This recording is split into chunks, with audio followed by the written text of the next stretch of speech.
Hawaiian cultural view on this issue. That's apart from the Christian view. I think that there is a different view no matter what nationality you are. But I would like to ask you a question. Yeah, first of all, homosexuality has been around for a very, very long time. Okay, but I have a question for you. Here. He gets right now. The representative gets to ask the questions. Yeah, you can ask questions. I thought you were done. Okay. There'll be a time we can talk. So you can send me a call and then you can meet in my office. But thank you very much. If you can find something that we're asking questions to the public. So. If you can find something that says Members, husband any other and wife. questions? Okay, seeing none, let's go ahead and move on to the next group. Next up, please. Okay, for the last couple of days, the audience have been very good in being respectful and not making noises. Making noises is just gonna delay this. So if you could refrain from doing that, if you really need to, we ask you to leave because there are a lot of people waiting outside who want to take your seat. But this is for us to get information, and if you need to be disruptive, we are asking you to leave.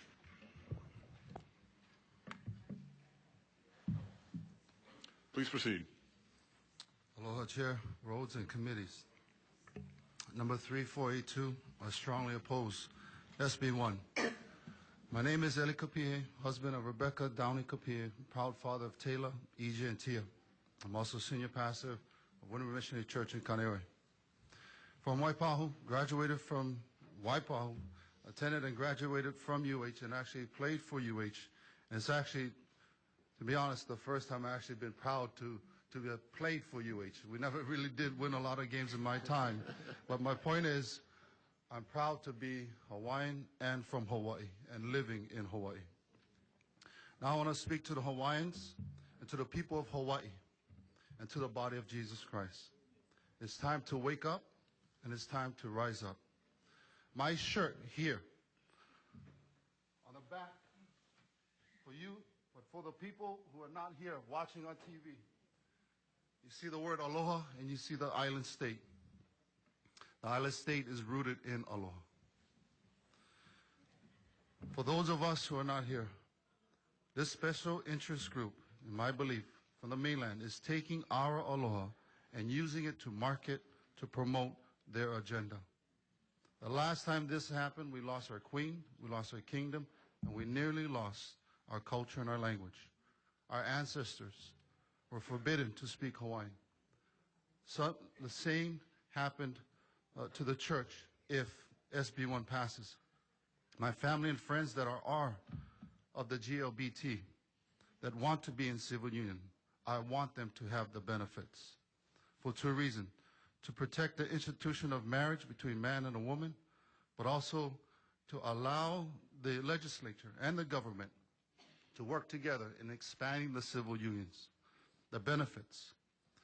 According to the State Attorney General, the question was asked if it was at all possible to expand the benefits. Thanks very much. Next up, please. He said it was unlikely, not impossible. 3472, Rebecca Kapihe. Thank you. I stand in strong opposition to SB1. I, like my husband, am a native Hawaiian. I do not possess, even though I am a Kamehameha alum, I do not possess all the wisdom that my kupuna and those before them have had about our history, our laws, and all the other stuff that come about with being Hawaiian. But I do stand in opposition because there's just so much negativity happening. There's so much. Got an opportunity yesterday to sit in this audience, and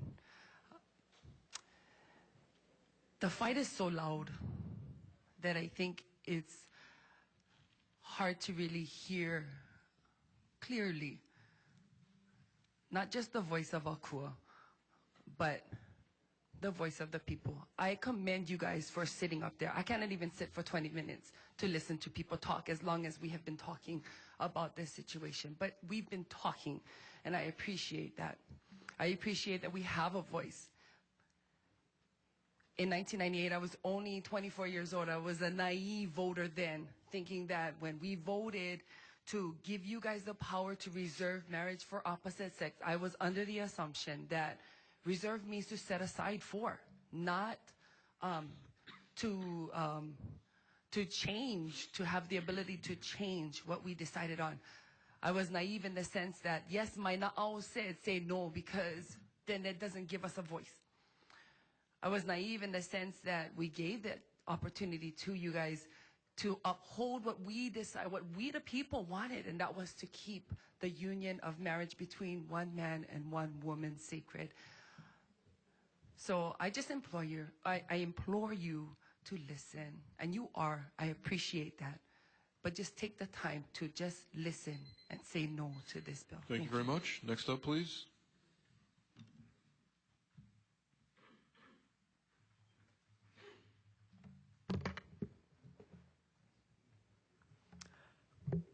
Good morning. My name is Randy Kimura, and my number is 3405. Thank you for allowing me to testify this morning. I believe marriage is between one man and one woman, and because of that, I'm opposed to SB1. When I heard that a special session was going to happen, I thought of this, that there would be special attention to the bill. There would be special detail, special consideration, and of course, special review. The thing that I want to discuss today is review. You know, we've been here for 5 to 7 days. Over 5,100 documents have come in. Over 2,000 people will probably testify. I don't know about you, but I've been here for the entire session. When do you have time to review this stuff and make a decision? I feel like it's being rushed, that this is an agenda. This is more of a session to pass versus a session to consider and review. I believe the rail project is currently going on, but even that took years to start. The rail will change the landscape of our land. This bill will have immediate changes, but also will have changes that will increasingly change the fabric of families and the people of this great state. You know, the cost of this session is $2.7 million. That's what I heard. If we make bad law, it is money that is wasted. $2.7 million. It's wasted.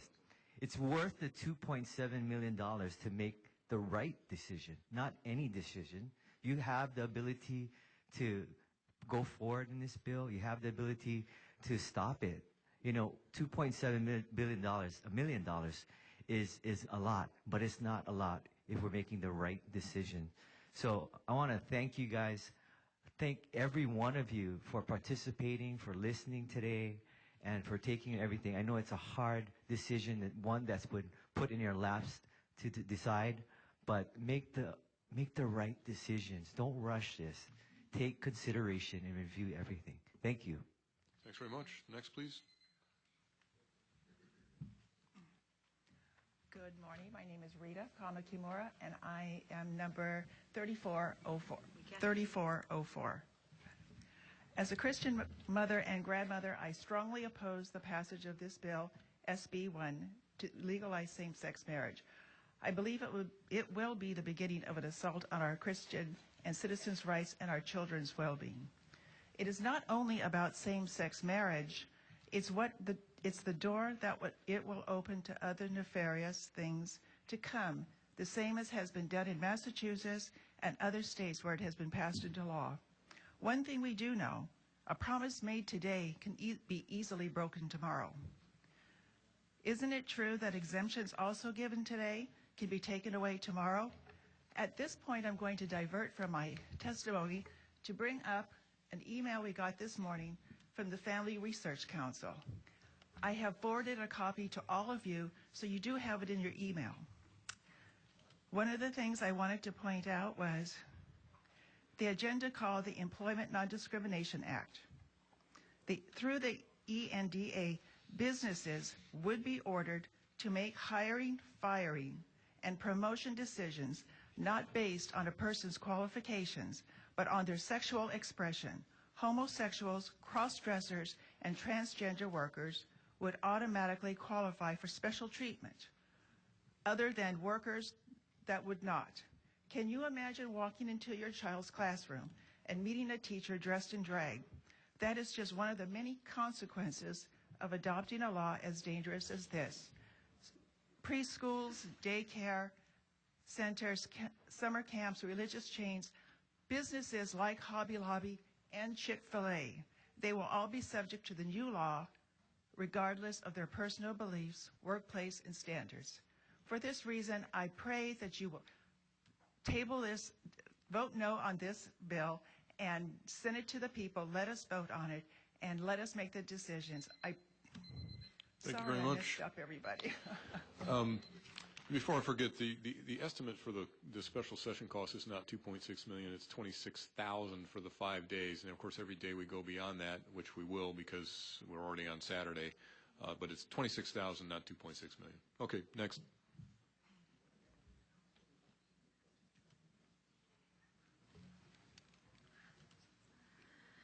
Good morning, everyone. My name is Elsa Souza, and my number is 3506. Dear Honorable Chairs Rhodes and Luke and members of the House of Judiciary and Finance Committees, thank you for hearing us today. I am a born and raised Windward resident and voter of Kailua.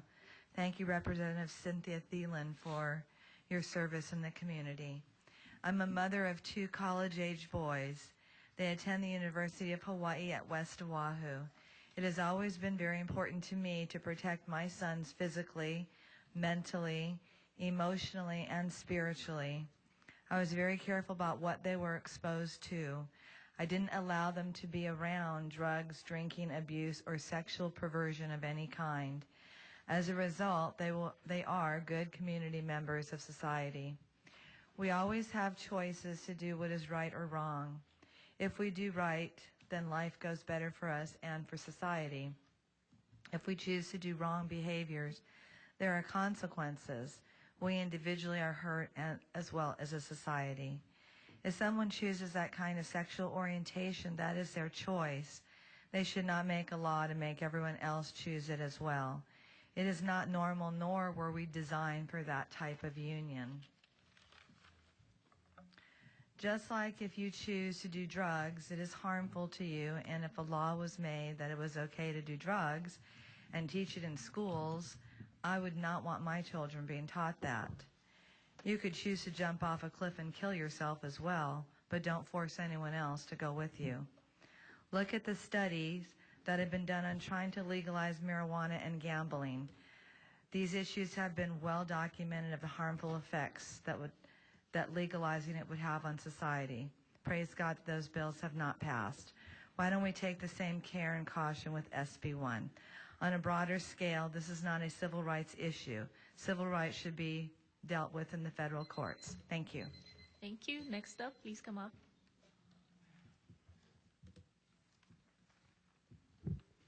Good morning. My name is Van Law, and my number is 3402. Aloha, House Judiciary and Finance Committee members.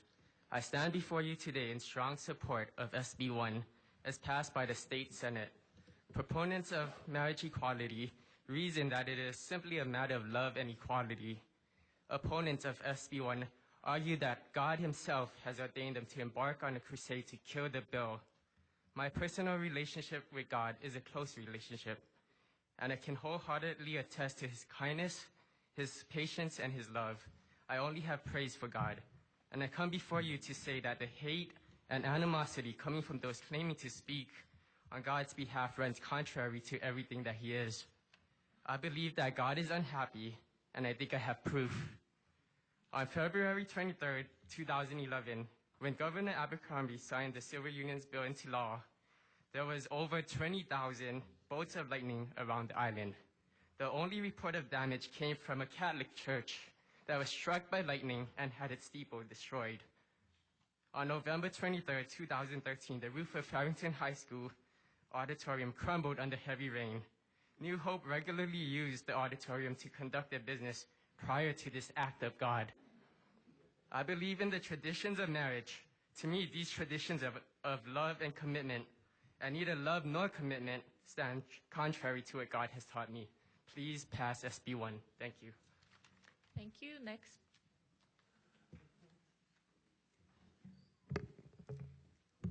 Hello. Dear Chairs Rhodes and Luke and members of both House committees, My name is Leila Lee, and my number is 3,593. I am a small business owner who works with individuals with dyslexia. I was raised in Ahlava at the Veterans Housing, where the Aloha Stadium now stands, and now I reside in Ainahaina. Today I'm responding to the emotional comments made the other night by a very beautiful and well-spoken lesbian who seemed to have great bitterness toward our former Lieutenant Governor and an organization called Transformation.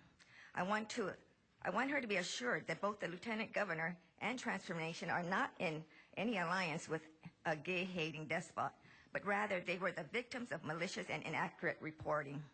They have been found innocent of all the slander the media put out, but as far as I am aware, there has been no retraction or an apology. The other night's testifier also seemed to have anger against those she called radical Christians. The word radical can have many different meanings according to Merriam-Webster. It can be marked by a considerable departure from the usual tradition or advocating extreme measures to retain or restore a political state of affairs. I guess both groups here today can be labeled radical. I can be called a radical. I will confess I am part of Transformation. Transformation has been an extremely positive entity locally and globally. Transformation is teaching me how to love, even those who hate me. If a radical Christian is someone who talks and prays with a sex offender outside the Capitol while waving signs, then I am a radical Christian. If a radical Christian is someone who goes to those with opposite views and commends them for their convictions and gives them hugs, I'll come clean. I'm a radical Christian. If a radical Christian is someone who forgoes payment to the child of a soldier deployed to Afghanistan and whose mother lost her job, then I am a radical Christian. If a radical Christian is someone who visited the prisons and fed the homeless, then yes, I am a radical. So to the beautiful woman who testified, I and others like me are not here to hate. I love you and your friends, and can we just work together? Thank you. Next, please come up. My name is Kristen Nagamine. I'm number 3477. Chair Rhodes, Chair Luke, and the committees on Judiciary and Finance, good morning. I'm a registered voter from Kailua. I'm 25 years old, a parent of a young child, and I'm also a student at UH Manoa, where I'm studying to become a teacher. I strongly oppose Senate Bill 1. I am in the 18 to 30 demographic. Though most think we are either apathetic to this issue or pro same-sex marriage, this is not the case. I, along with many others my age, in fact, do care strongly about preserving the sanctity of traditional marriage, keeping it between one man and one woman. This is our state and our future. If this bill passes, Hawaii will be drastically changed. As a parent, I want to protect my daughter from learning things in school that go against my beliefs and the values that I've tried to instill in her. This bill also will put the churches in the line of fire.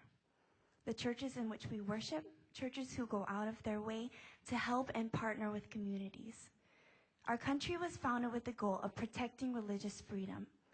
However, this bill does not provide adequate protection for people of faith.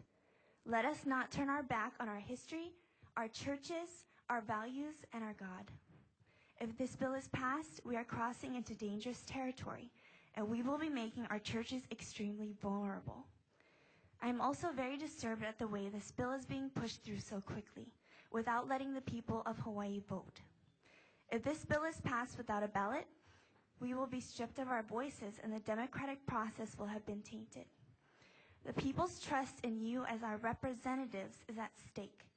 I urge you to vote no to this bill and preserve Hawaii's values and the integrity of our democracy. Give the decision back to the people. An issue of this magnitude needs to be considered by all the people of Hawaii because all the people of Hawaii will be affected. Thank you. Thank you. Next, please come up.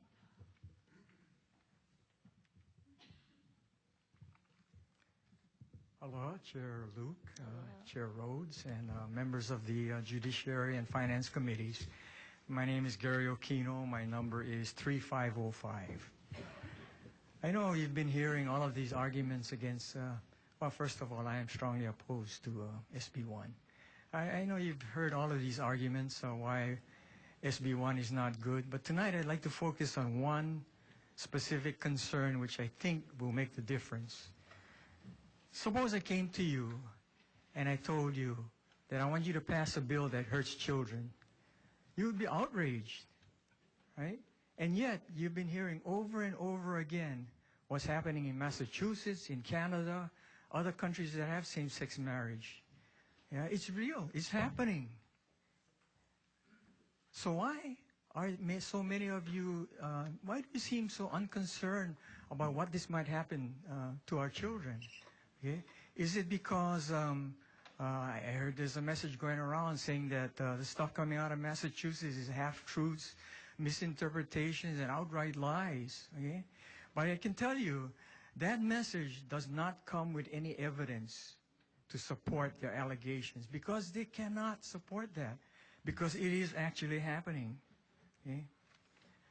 Now, I want to talk about a second thing that affects our children. Last night, you heard, I think her name was Professor Mulvaney, say that there is no difference in children raised in same-sex families as in heterosexual families. She based her study on a survey, a small sample survey based on a convenience sample that slants the data. Dr. Mark Regnerus has come up with a family survey study that shows clearly, that has a strong basis, strong sample, that shows clearly that there is a distinct, very distinct worse outcome with same-sex children. With that, I just urge you to vote no against this bill. Thank you. Next.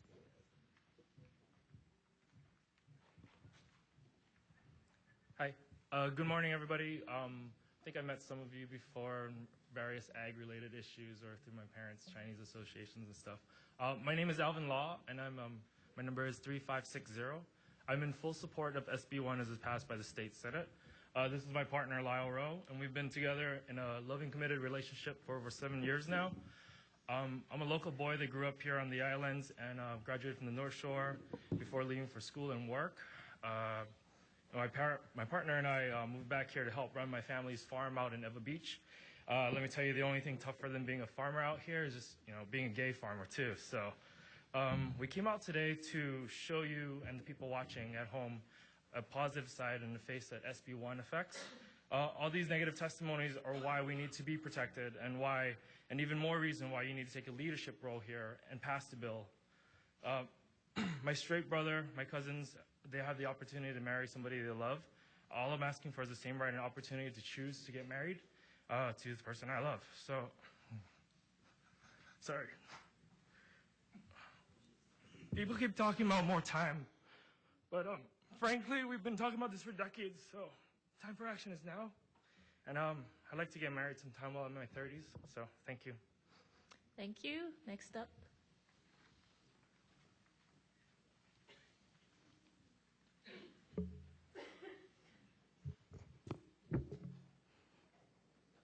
Honored chairs and committee members, my name is Kei Hishinuma. My number is 3565, and I represent myself and the members of my family who could not be here to testify themselves.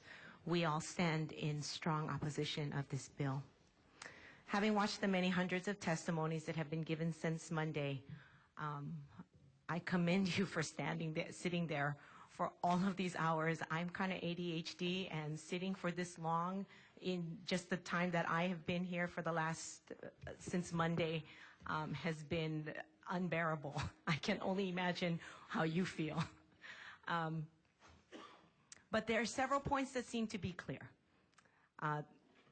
Very clear to me, having been here all these days, is that the vast majority of Hawaii's people stand in strong opposition to this bill as it's written, and as witnessed by the fact that so many thousands have been out here and so many thousands have come to testify just to this proceeding. I think the Senate would have heard a heck of a lot more had they allowed it. I cannot recall a time in history, nor can I find anyone of an age to tell me if this has ever happened in the history of Hawaii. Certainly, I cannot recall this many people standing up to say anything. Critical answers are not here. The questions remain unanswered as to what this bill can and cannot cover, what it can and cannot do to protect both sides. And my heart is, last night I heard something very telling that just spoke to my heart. You are the only legislative body that does not have to make an immediate decision. You are the only governing body that we have that is not forced by the strictures of time to make a decision. Some very good suggestions have been made in the last few days, and lots of those suggestions are good. Thank you. Thank you. Thank you. Next.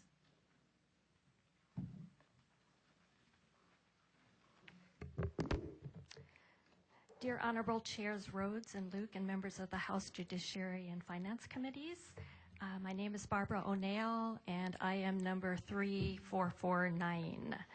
Definitions matter, the wording of laws matters. I oppose SB1 because I now have 40 years of history to see what activism can do with a definition change. I will not have the time in 2 minutes to cover the history and my concerns with definition changes in the May 2013 publication of the Diagnostic and Statistical Manual for Mental Disorders in relation to this bill. And page 13. I hope you will ask me questions, even though I'm extremely nervous. Before 1973, homosexuality was listed under the heading of sexual deviancy. Activism from without and within the American Psychiatric Association succeeded in changing the definition and diagnosis of homosexuality. Dr. Spitzer was one of the activists. He is the author, and in his proposal, he stated, when all the arguments are carefully examined, a few simple statements can be made with which hardly anyone can disagree. Modern methods of treatment enable a significant proportion of homosexuals who wish to change their sexual orientation to do so. By no longer listing it as a psychiatric disorder, we are not saying that it is normal or as valuable as heterosexuality. Today, through activism, homosexuality is not even referenced, and you do not have the freedom of speech or religion to voice the above statements without possible legal action for discrimination. Laws have been passed in some states to make it illegal for those in the psychiatric field to treat people who do not want to be homosexual. In Hawaii, we have seen activists attempt to use the equal rights platform to censure our elected officials for doing their job of representing us. The LGBT community supports this bill, so the activism will continue because this law will not allow them to marry all they might love. As of May, the DSM paraphilic disorders are now non-diagnosable variations of sexual behavior until certain criteria is met, and sexual orientation is now officially not just hetero or homosexual. Please carefully consider the language in this bill in light of APA definition changes. Thank you very much. Thank you. Next.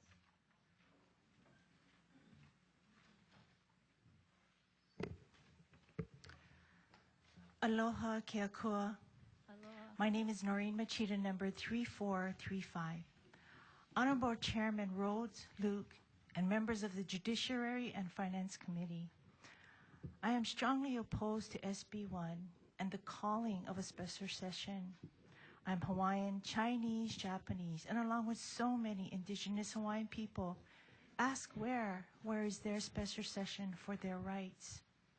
I'm opposed to the special session, but I am thankful and grateful for the process that you have decided, which is allowing 2-minute testimonies, not one, letting everyone who signed up speak, and not ending in one day at 10 p.m., and then being attentive and interested in what I am about to say by calling people back to testify. When I look at what happened on Monday at the Senate session, and then I pull out the article from October 6th, and I look at how many people voted no and how many people in the Senate voted yes, that didn't change. It didn't matter to what the people had said that day. And so that really concerned me and brought me out today. Therefore, when I look at this poll here, that 27 are voting yes, 17 are voting no, and 7 are undecided, I stand here and I wonder, how many of these testimonies, thousands of testimonies, have changed the 27 yeses, or have changed the 7 decided, or even changed the 17 no's? So I plead with you, plead with you to listen to what the majority of people are saying.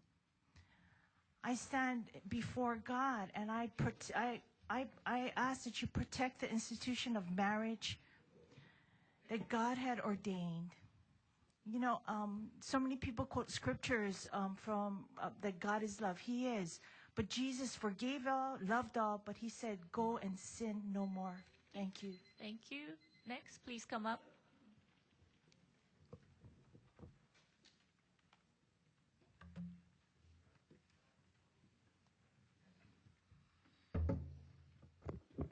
Okay. Aloha mai kako. I am Karma Kim. I have number 3532. I am from Makakilo, and I submit an online testimony. I just want to add to that. I strongly oppose same-sex marriage.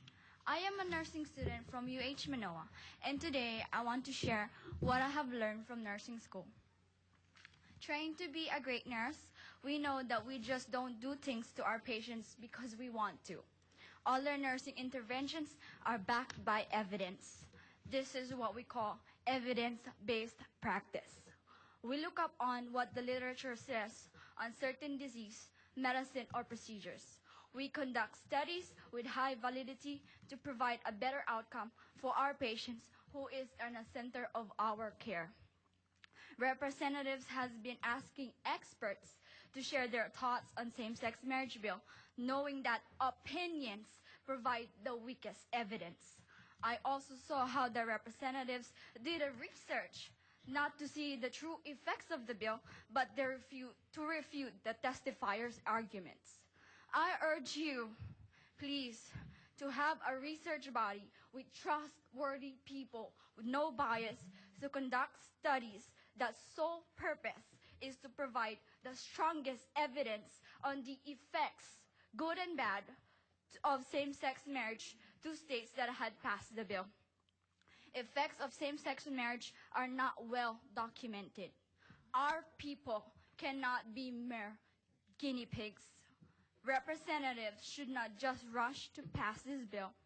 You owe it to us, the people, to know the real outcomes before jumping into conclusion and taking irreversible action. See if the benefits outweigh the risk. You would want me to look up an unfamiliar medication before I pass it to you, right? You would want that because I owe it to you. Thank you very much for your time. Thank you. Next up, please come up.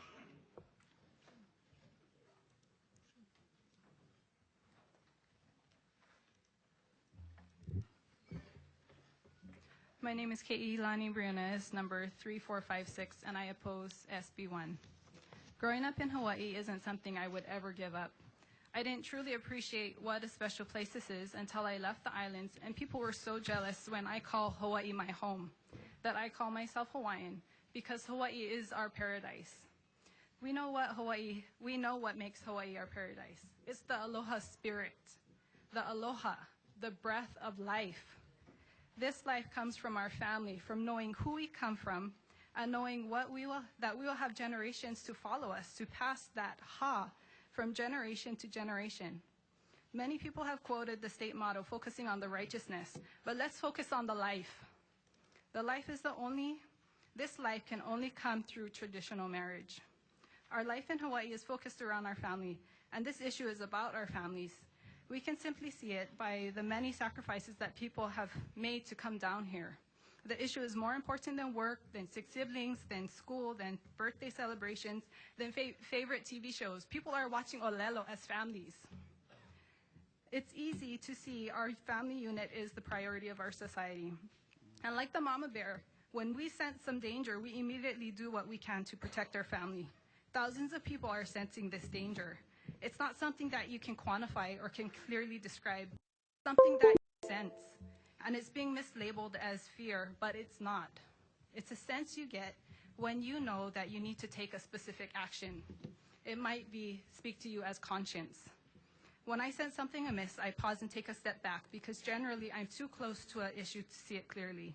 It's then that I'm in a position to make the best decision I can to protect my family, which is my life.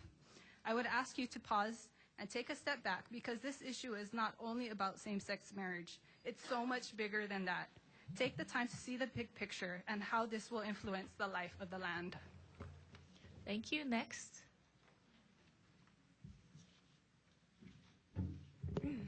Hi, everyone. My name is Tara Caparita. I'm number 3600. I oppose this bill.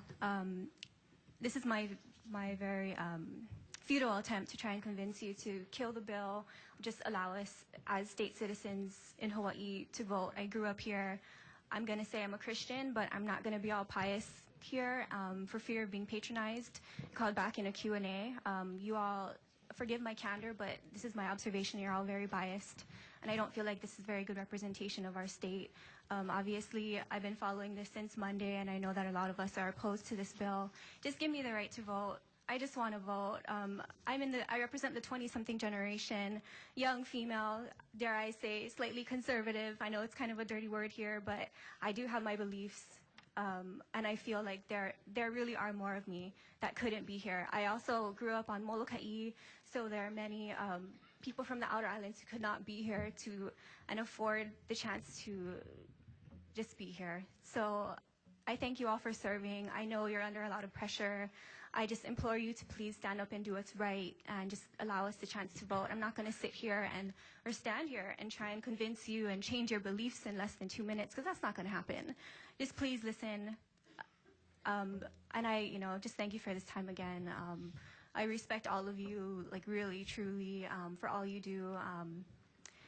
And again, thank you so much for allowing me this opportunity. I will only be open to Q&A if you can properly guess my age. I'm not 12 years old. Thank you. Thank you. Next.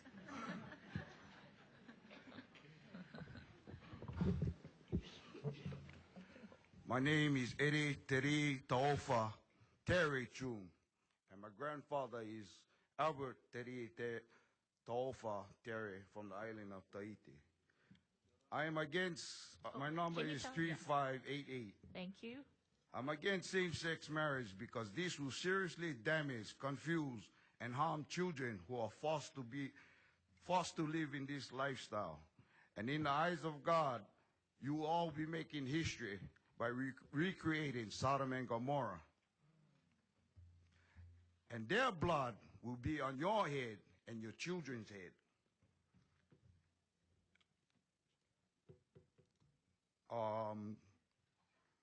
And I say to you who are in favor, all of you who are in favor of same-sex marriage, to give up your children and your children's children to live in the lifestyle. And I don't think any of you, many of you will do that. And you all forget, we the voting people, God's voting people, the public, we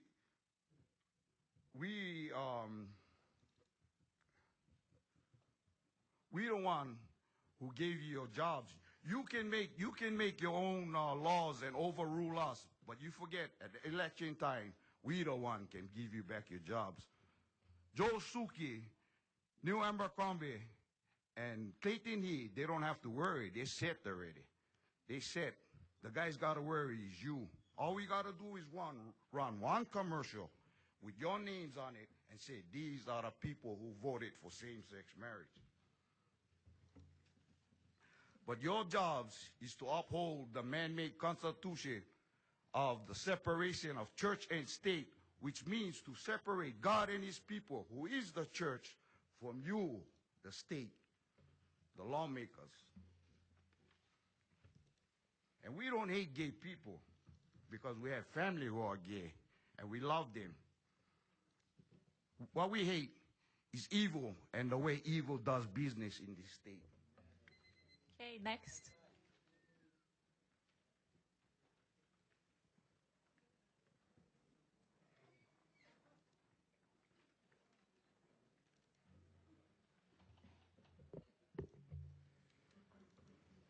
Aloha, here we go. There we go. Can you hear me? Okay. Aloha representatives, fence sitters, and non. My name is Jean Wasden, number 3510. I am strongly opposed to SB1 and the redefinition of marriage. Thursday morning, the Attorney General was asked specific questions about the implications of SB1 on religious organizations and individuals. His answers were vague and non-committal. His only definitive answers were for his strong support of SB1 as it stands and his strong opposition to any broad religious exemptions for organizations or individuals, because it would gut the Accommodations Act administered by the Civil Rights Commission. This tells me that he has no interest in my constitutional rights, that the ambiguously determined civil rights of a minority are more important than the very First Amendment of the Constitution. So let's talk about something else. Let's talk about your rights. I've watched you as both sides of this debate give testimony. I imagine you thinking, oh, religious right-wing nut, or left-wing liberal progressive. Many people think about political parties in a linear way. Actually, it's a circle. We're all much closer than you may suppose. The other side of the circle is tyranny, either through right-wing fascism or left-wing communism. If you decide to pry my constitutional rights of free expression and free exercise of religion from my hands, you are lifting both ends of the stick. Yours are gone too. The gaping hole you leave in our protections against tyranny will haunt you and yours for generations. You see yourselves as progressive thinkers, but what are you progressing toward?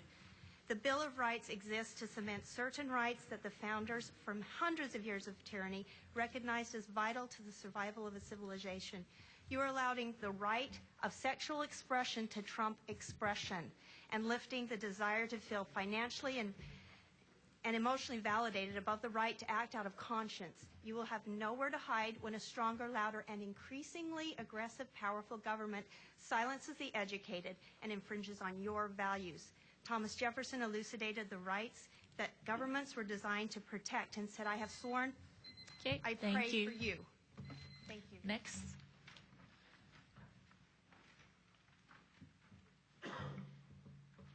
Hi, my name is Laura Burbidge, and my number is 3500. Thank you for the valiant effort to hear all of the testimony. That's commendable, about 5,000 of them. As a civics teacher, economics and debate teacher, I go over with my students that the Hawaii State Constitution is the highest law of the land. Any amendment to our state constitution needs to come by the electorate, needs to be voted upon. I also tell them that the people decide these issues as it should be, especially ones of this magnitude. I also told my students about 1998, the sign waving, the gathering of petitions, holding rallies, and the final outcome, thinking that this was over. When I teach again, what should I say to my students? The 13-word constitutional amendment, let's go to a little grammar lesson here. The subject is a legislature. The verb is shall have the power.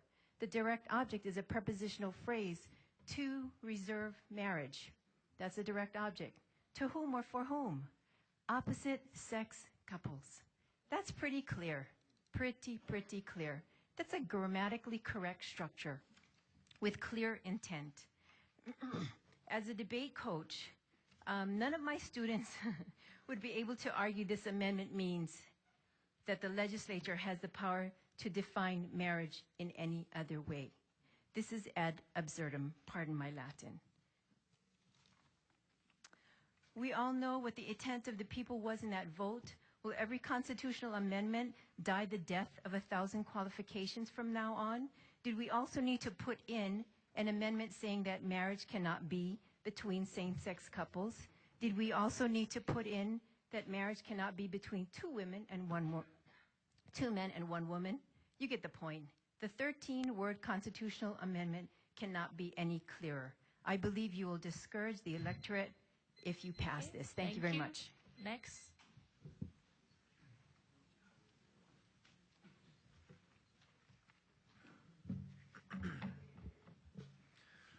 Aloha.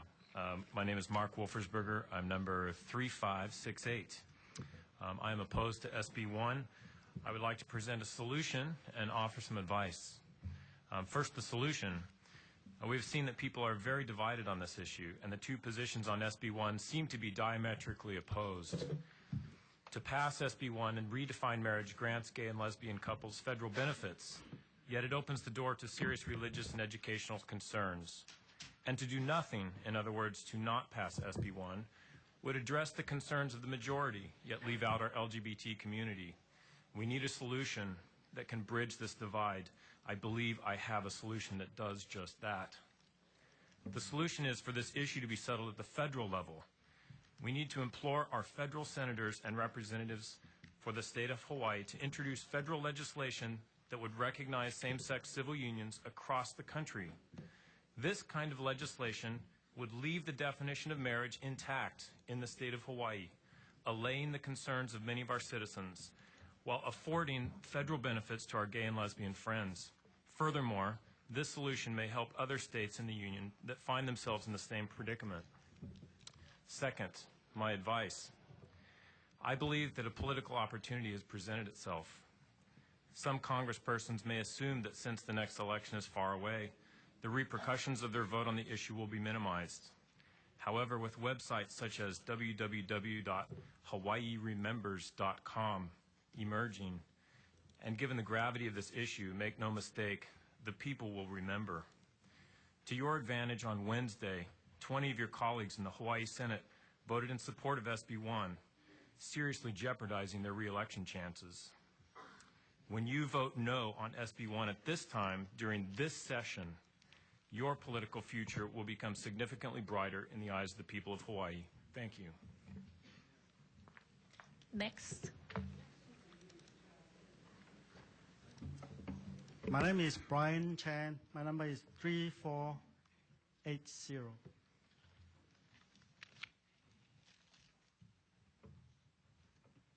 Thank you for the opportunity for me to share my view to the committee. I'm a first-generation Chinese American living in Hawaii 20 years. I grew up in Hong Kong. My wife grew up in China. As we come over, we believe in God. We believe in the Bible. We don't support the bill, same-sex marriage. I'd like to share with you a Bible verse. This is what the whole Bible, what we believe. In Romans chapter 1, 27, in the same way, the men also abandoned natural relations with women, were inflamed with lust for one another.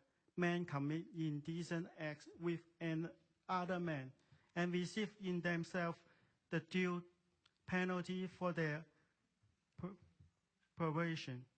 Furthermore, since they did not think it worthwhile to retain the knowledge of God, He gave them over to perverse mind to do what ought not to be done. In verse 32, although they know God's righteous decree that those who do not do such things deserve death, they not only continue to do these very things, but also approve of those who practice them. I'm not condemning anybody, but something I want to remind everybody, particularly all you folks making the decision. I have a family. I have a son. I have a daughter. It's very difficult for us to teach them what is right, what is wrong nowadays. I teach them the Bible. And the law, the school, teach us different things. I keep on coming back to telling my sons, no, you can study Genesis, but that's not, that is true. Okay, Thank you. Next up.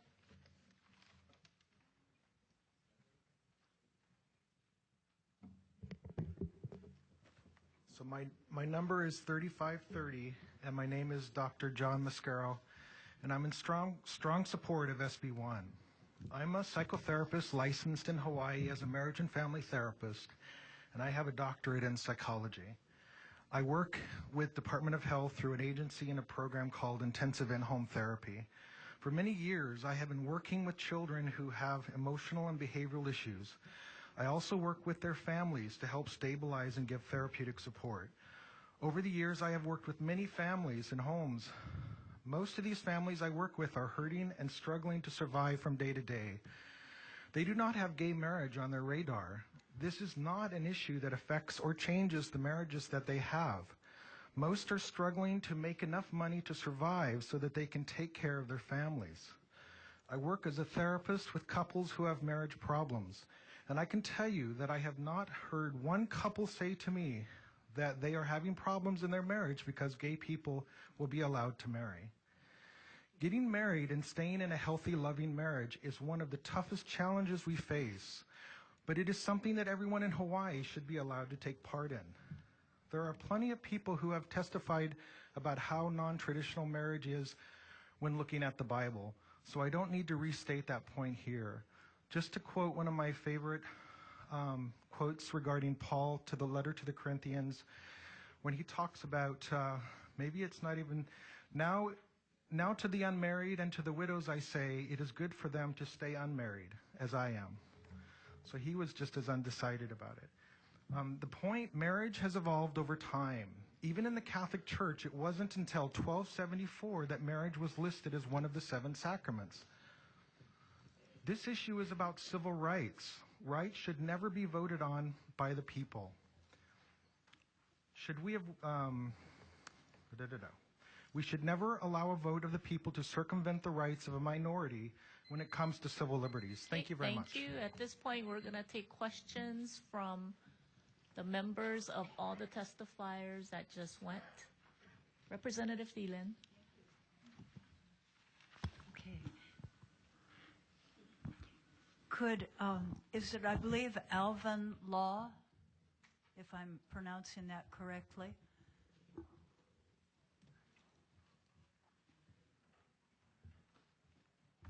Mr. Law, I thank you very much for being here, as I thank the other people. I imagine it could be very difficult for you being a significant minority in this morning's forum, and I thank you for coming, as I thank everyone else. Mr. Law, there's an exemption in the bill, and I just wanted to ask you if this is something that would be difficult for you or if it's acceptable.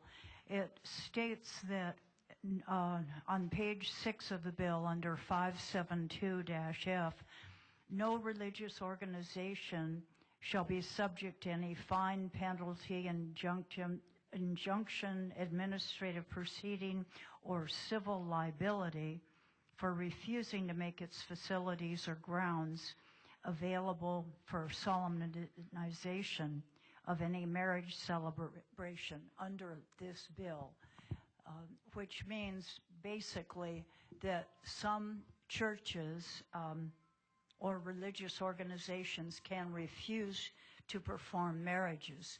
Is that a problem, or are there enough churches and other organizations and civil marriage structures available? I don't think that's a problem under the current bill. There's enough places to get married, and to be honest, I'm not in a particular church, so I'm not going to go to the New Hope Church and ask them to get me married or use their facilities. So, and I'm not going to support a church that doesn't support me or my lifestyle anyway. So I think it's fine the way it is. Okay. Thank you very much. Thank you. Thank you. Representative Suji. Mr. Law, if I can call you back, Alvin Law. Hi, Representative Suji. How are you this morning, Alvin? Good.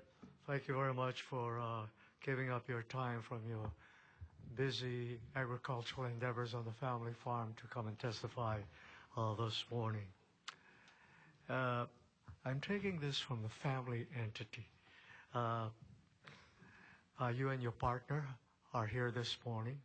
He also said that you have a brother. I think you used the term straight. But you do have parents also? Yeah. This comes from a family environment. And if it did occur, did maybe a gathering of the family, you, your brother, your parents, how does one in your social structure relate your feelings or who or what you are to your brother, to your parents? And if I may, what was the reaction, if you don't mind answering that? I guess I came out to, my parents when I was about 22 or 23. How old are you now? I am 32 now. Thank you. So I came out to them, and my family are Chinese immigrants here, so it took them a little bit in order to understand. And there's my mom was like, you can't be gay, like that's not it. You just choose to love a woman, it's fine. And I told her that's not how it is for me, and this is just who I am. Doesn't change me as a person. It's just that I'm not attracted to women. I'm attracted to men. And so it took her a while, but now, my partner and I both moved back home to Hawaii, so my parents are fully accepting of it. She said it took her a while to understand that, meet different types of people, different groups of people, understand that there's love out there, and it's different, and it's not always the same for a person or not. And it's as long as I'm happy and being with the person that treats me well, and she's comfortable with that. So we both work on the farm, we both help out the farm, so they're both accepting of it. So Thank you very much. okay. Thank you. Chair, Oh, you have maybe one one more? Go more ahead. question, if you don't mind. Thank you very much. Now, let me see where I am. Mr. Van Law is. Hi. Van, basically in your testimony, what I'm requesting is, through my observation and maybe further expansion of your testimony. I think you mentioned a Catholic church and a New Hope church, and there were some consequences that seemed negative, but your thought is because of the position of these churches, these natural phenomena, if I may say, was based on their church's belief and their preachings. Could you expand on that? Or could you clarify for my understanding? Yes, my testimony talked about New Hope and the church on the Windward side that was struck by lightning. It's not because of everyone's entitled to their own beliefs, but I think God is mostly angry about the tone and the rhetoric that has been coming out from that side, especially.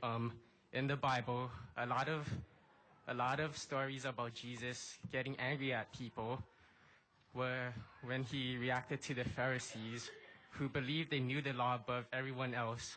He also got angry at the church for selling products in his temple in his name and making a profit.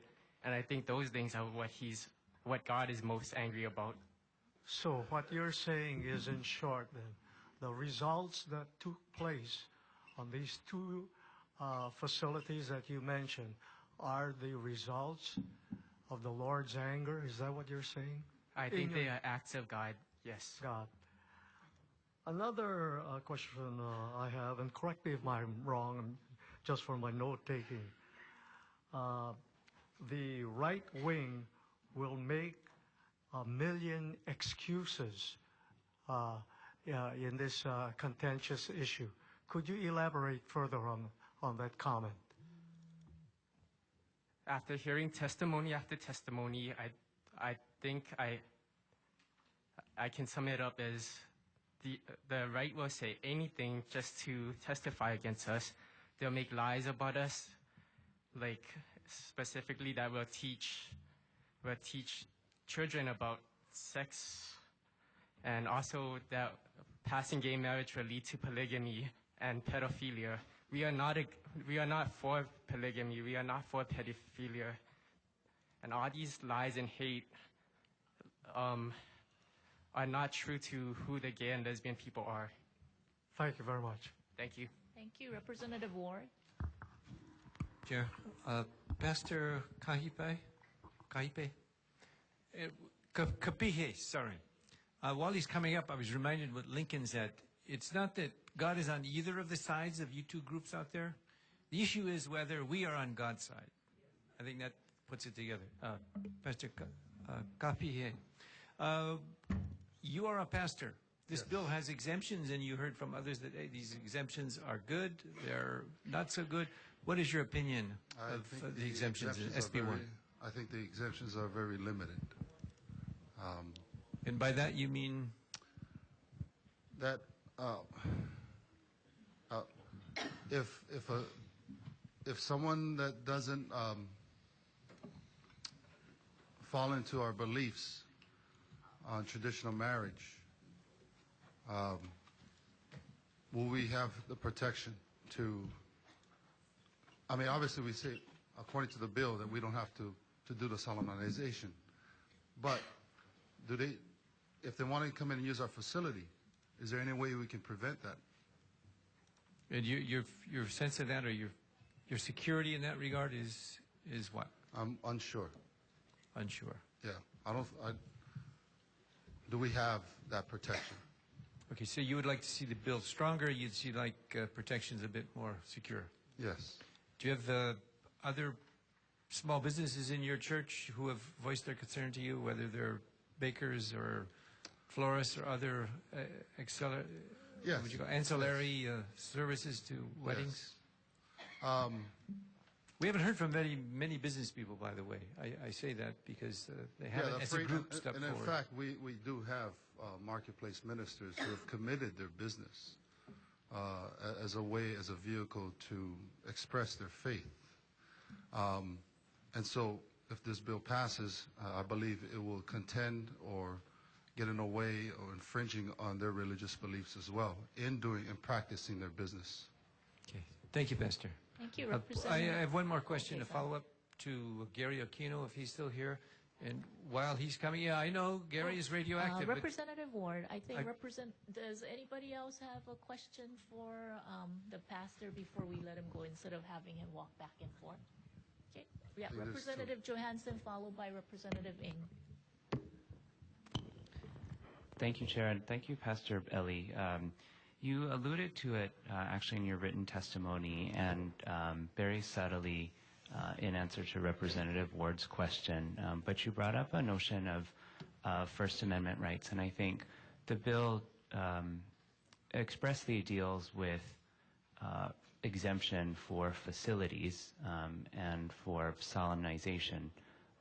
But I think because in your professional capacity, you are a minister, it might be helpful for us as members to hear why you at all have some concerns about First Amendment rights professionally. Our churches, and I believe I speak for many churches in Hawaii, we are constantly making accommodations to the public. We exist for the public, not just for our congregation or for our people. So there are people, families within the community that need some space in case of a wedding, a reception, and between a man and a woman. So we want to be a blessing. We want to be of service to the community and meet that felt need. So we allow them to use the facility. For us, we don't have any set price. If you want to give a donation, you can, but you don't have to give.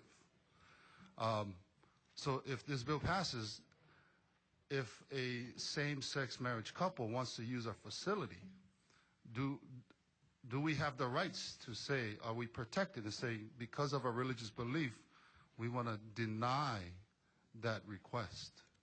Are we able to do that? I think, and just one quick follow-up question, Chair, with respect to, your First Amendment rights and freedom of speech. Is it your concern or contention that potentially, yes, maybe if I could just finish the question. Oh, sorry. That potentially, if the state sanctions thereby same-sex marriage, thereby making it an official state policy, that it sets up you potentially in your professional capacity a tension there between what you and your church may personally believe and now what is the official policy of the state. Thank you for asking that question, because does that mean I have to change what I preach? Can I no longer speak against homosexuality or against what I believe in the scriptures? Will I get prosecuted for preaching that message or teaching our people, my family, my kids, that yes, on one hand, we accept and we show grace and mercy and love, even though many people may not feel that way, but that's, at the same time, stand for our truth and stand for what we believe is right. And will we get persecuted or prosecuted both and spend the rest of our time in litigation and prevent the church from doing its mission? So our resources will be robbed, and it would hinder our calling, our vocation, and everything, why we do what we do as ministers in the church. Thank you. Representative Ng. Thank you, Pastor, for your very convicted testimony. I appreciate your description of aloha and where it comes from. I think that's a great discussion to open up in all this, and how you have concerns that people that aren't Hawaiian are coming in and giving their own notions of Hawaiian, of aloha. So I wanted to ask you, when do you think the practice and spirit of aloha was formed, and by who? I really do believe it is from the Lord. I think that power cannot be manufactured by man.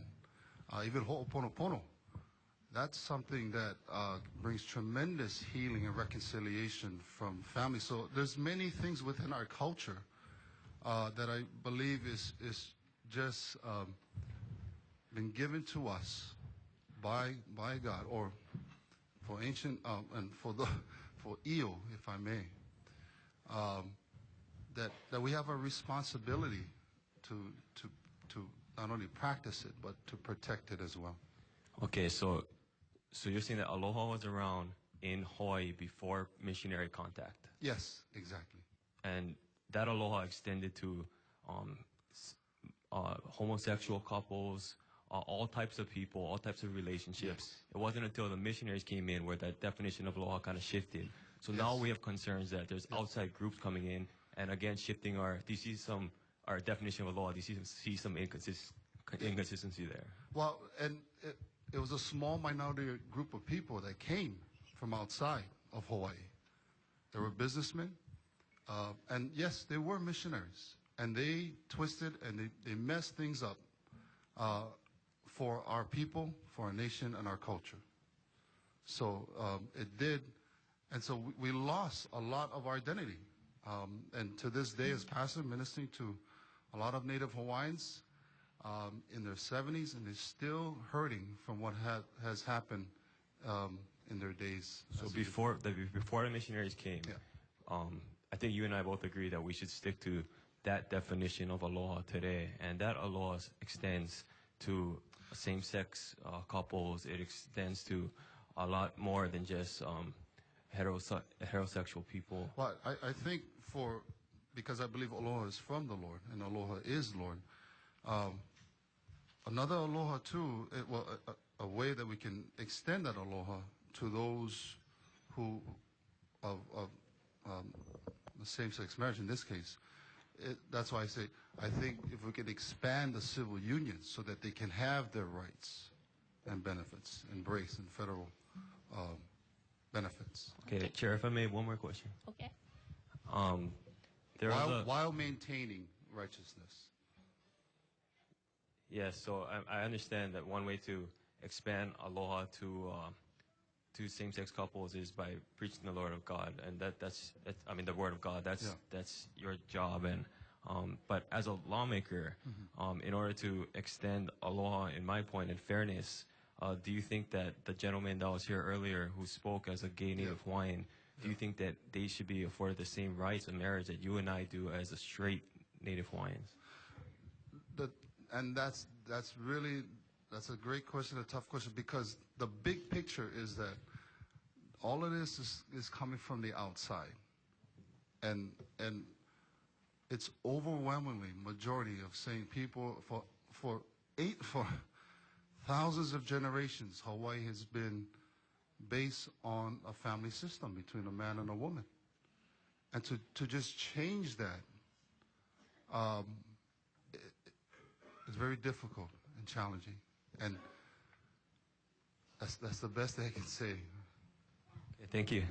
Appreciate it. Mahalo for allowing us to stay in your office with Auntie Pony. So, Representative Foley, have questions for the same testifier? Anybody else? Thank you, Pastor Kapihetu, for being here today. Just have a few questions to kind of follow up with what the representative from Maui talked to you about. I grew up as a little kid in Tonga. I see we have a gentleman of Samoan ancestry behind you. I'm generally, I'm chop suey like many people over here. As far as your understanding of Hawaiian history, even pre-European contact, are you ever aware of a formalized celebration that was recognized by the entire group of people on an island or anywhere of members of the same sex as it was recognized between members of opposite sex couples in Hawaiian history? No. Okay. Are you familiar with unions that were celebrated for purposes of posterity between members of the opposite sex couple prior to European contact? Just say that in a more simpler way for me to understand. Well, let's go back even a little further. Are you aware that David Malo, in his account of Hawaiian culture, identified that there was, prior to Wakia, there was marriage, well, marriage as we would understand it in English terms, between one man and one woman. Are you aware of that account by David Malo? No, I'm not. Okay. I'm using my background in the only island kingdom in the Pacific that was never colonized or occupied by a foreign power. That even pre-European contact, the concept of passing mana from one generation to the next only occurred between one man and one woman. Would you say that that is similar? Yeah. Yes. And that philosophy is found throughout the entire Pacific region? I would say there's a large consistency of it. Okay. Do you believe that all the Polynesian cousins of the Hawaiians, who are those nations who are now in control by indigenous people, their own people this day, Yes. do you believe that they are somehow falling into the right-wing conspiracy to somehow disenfranchise their gay members of their community? No, and I'm part Tuvaluan and part Samoan too. So, out of the whole Pacific, it's only Hawaii that's being targeted to have same-sex marriage. And the feeling of just the imposition of a lifestyle and so forth. Well, let's talk about our common connection there with Samoa. We probably understand that the Pacific Islands have a longer history with the gay community than the United States has been a country. Yeah. Would you say that statement is accurate? Yes. And do you believe, as they were pre-European contact, as they are now, that they are an accepted part of the community? Yes. So why would you think that in these independent nations that are operated by indigenous people, which is consistent with, 92% of the nations of the world, why do we continue to believe that the union between a man and a woman and its connection from generations past into generations going forward is so important? Even though we have the largest per capita population of gay people in the world, why do these nations continue to recognize the union between a man and a woman? Because it's part of our culture, it's part of our tradition that's been passed on from generation to generation. So when Christianity came with the concept of marriage, of a union between one man and one woman, was that foreign to Hawaiians? Was that foreign to Samoans? Was that foreign to native peoples of the Pacific? I believe not. Thank you, Chair. Okay, any other questions for this testifier who has taken a really long time? Okay, Representative Lee, followed by Representative Thielen. Thank you very much for sticking around for so many questions. I guess that's the risk for testifying. Yeah.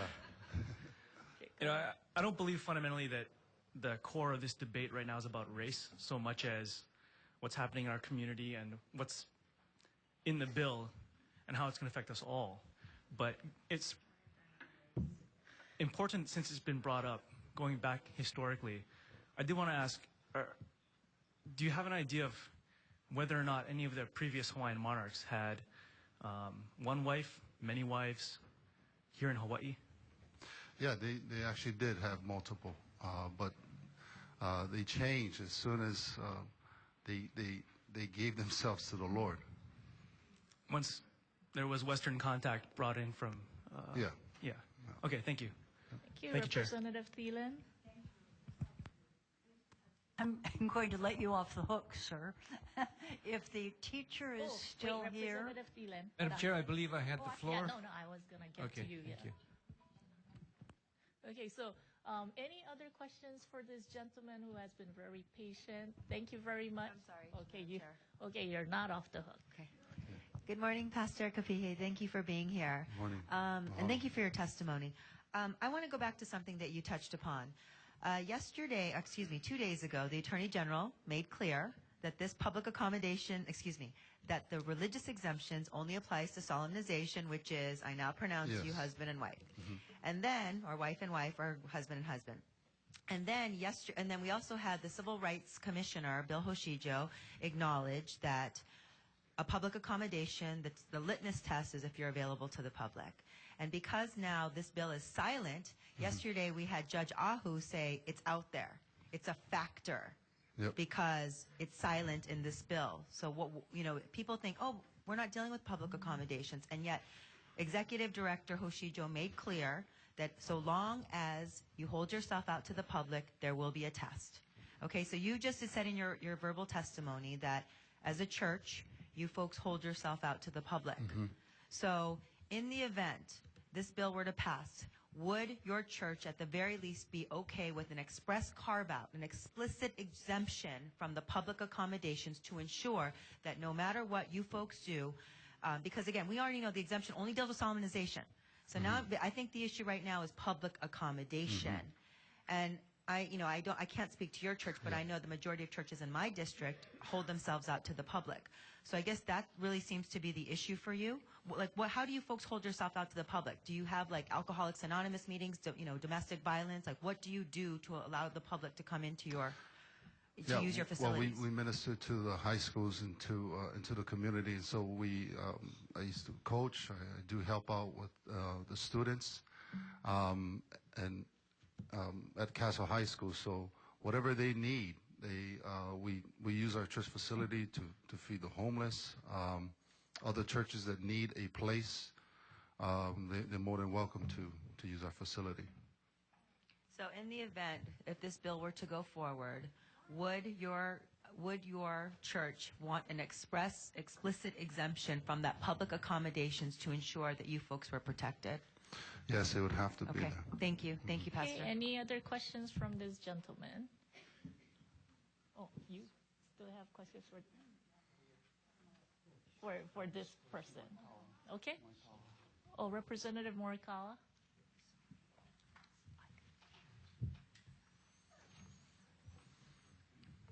Thank you. Through this discussion, it just occurred to me, does your church have a specific fee or rate that you charge for profit, or is it all donation? All donations, no So specific price. If it's all donation, then you would not fall under the accommodations law, right? Because it's specific if you allow the public to use your facility for profit. So I think the public accommodations law and this specifically says for profit. Yeah, so we don't have any set price on using the facility. Right, it's all donations, so I wouldn't see that you would fall under that part of that law. But Or you would be exempt because you are not making a profit off of use of your facility. But people still give, so... Yes, as long as it's a donation, it doesn't show that you are making profit off of that usage. So I think that's where we need to clarify profit or non-profit or donations. But at the same time, that's just our church. There are other churches out there that do require Yes, and fees. those churches that do have a fee structure or do document receiving money for use of a facility would fall under that for-profit definition, I believe. Okay. Thank you. Thank you. Okay, any other questions for this testifier? Otherwise, I'm going to go back to Representative Ward. I think he has a question for Mr. Okino. Thank you, who's Chair. been Before I standing ask that patiently. question, I want to ask to have 3522, the young nursing student, to raise her hand. Do you? Is she here? Okay, I just wanted you to raise your hand because I want to thank you for the flashback you gave me as a freshman when you said evidence-based Representative practices. Ward. I'm waiting for yes, my person to come he's up. He's Because- right there. He's been standing there for a long time. Allow me a second to thank this lady to remind us and confess that we don't do enough evidence-based practice in anything that we do, not just this bill, but it's the greatest disappointment I had as a freshman. You gave me a flashback. Representative I Ward, wanted to this thank is the you. time for Thank you, questions. madam. I just Go gave ahead. my testimony about being a freshman and naive about we do things with evidence. Representative Ward, there's a lot Yes, of people madam. still waiting. Thank Okay. you. Mr. I want to Okino. make sure that this gentleman who's known as being radioactive and giving lots of things that are said, that he is evidence-based, because I want to know what the study is that he made about there is a difference. And this is for everybody to know that if there's a difference, we got to have solid data. Okay, is there Have a you got solid question? data? Yes. What is the study you talked about, Professor Regneris? That there was a difference growing up in a homosexual family versus not so. What is the difference? I guess What's the evidence? The first study that I referred to was the study by the American Psychological Association that Dr. Mulvaney referred to last night. And it's the study that the gay advocates always refer to say that there is no difference in the outcomes between same-sex children raised in same-sex families as compared to children raised in heterosexual families. And I read an article by Professor Lauren Marks from Louisiana State University, and he checked the validity of this study. Dr. Mulvaney said that the study was made valid because of the preponderance of studies that they use to validate their conclusions. And the study does refer to 59 studies that made up their conclusions. Professor Lauren Marks looked at this and said that statistically and scientifically, the report is invalid because, number one, it used statistically insufficient sample sizes, small samples, and that they used convenience samples.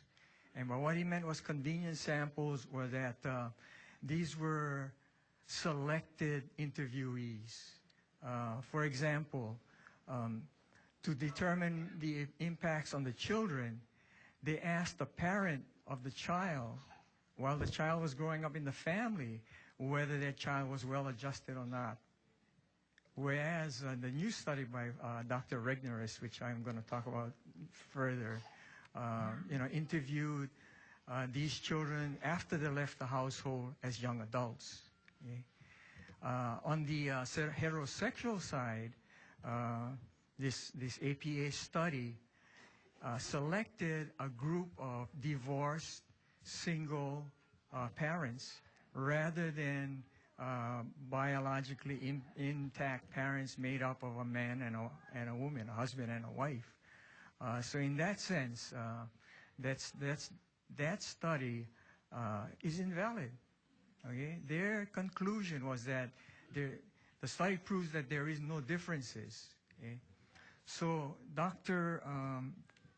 Mark Regneris, a couple of years ago, to come up with the right conclusions, did a study with the biggest sample size, random sample size ever done. Okay? They chose, like I said, they chose for the children's side. They interviewed the child after he had grown up and left the household. Okay?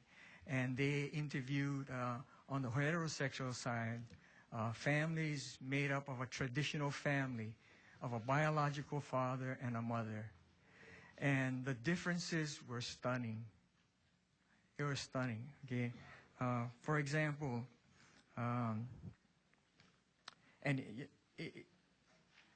whereas the APA study said that there is no significant difference, the Regneris study found out that there were very significant differences in 25 of the 40 outcomes that they studied. Again, some of these outcomes include, how these children have grown up. I mean, how have this lifestyle impacted them?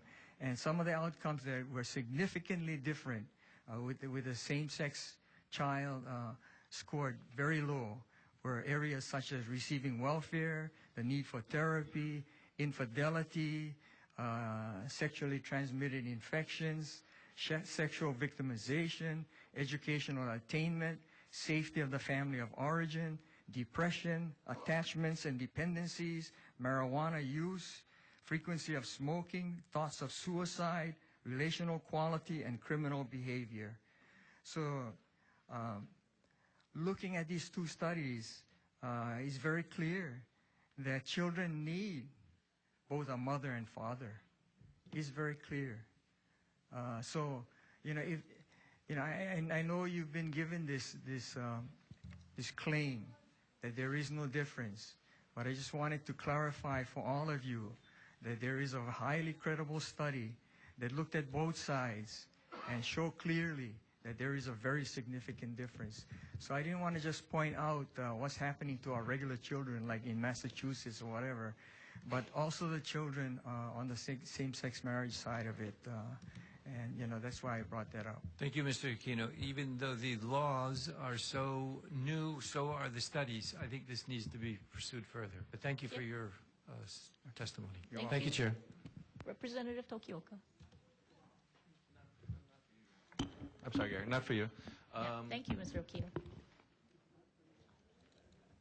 Anybody else for him, Chair? Or my turn? No, I don't think anybody else has questions for Mr. Aquino. Okay. I have a question for Mr. Law, Alvin Law. Thank you very much. And thank you for your passion in your testimony. And I'm sure it's not easy. Have you ever testified at the state capitol before? No. Okay. No, have not. So thank you very much for that. And part of your response to Representative Suji, his questioning, made me think about, why we're here and the great testimony that we're getting from both sides. But what you had said, and I want you to make sure that I'm clear on what you said, is that you feel that the religious exemptions, as far as you're concerned, should be addressed in this bill if it passes. I think the way that it's covered right now, it covers all the things that it should be. If an institution's open to dealing business with the public, then that should fall under all the Public Accordance Acts and whatnot. Okay. You can't choose to take money from one group and not another. Right? Okay. It's open. If my little brother can get married at that church or whatnot, I would like the opportunity to choose whether or not I want to. Yeah, so we had a lot of legal minds that came, and they had differing opinions on it. And one of the most profound comments that was made was from Justice Ahu when he said, you want to make sure that we create predictability. And that's where the question goes back and forth because, Mr. Kileali'i yesterday, he's on the other side of the issue. He was very passionate about it. And I think for us, we want to focus on what we need to do to make this right. And I know that the chairs, Chair Luke and Chair Rhodes, I'm almost certain that we're not going to pass. Well, I don't want to speak for them, but I didn't support SB1, and I know that we're going to look at all of these amendments, but we want to make sure that it is predictable. So that's the problem that we're dealing with. So, in House Bill 6, there's some language there. I know there are other things from the Connecticut law that are in there. Have you seen those, the House Bill 6 or the Connecticut law? No, I've not. I haven't had time to read through all the bills and all the laws that passed, so I've been pretty busy. So. Okay. No, and I'm not trying to put you on the spot. I just, we're going to have to make a decision soon. And so the testimony that has come here has been great from both sides. And I don't see, we don't appreciate when people are bashing one side or the other, but we just want to make sure that what we come out at the end is pono. And so, the testimony that you gave and the passion that people bring, it's incredible.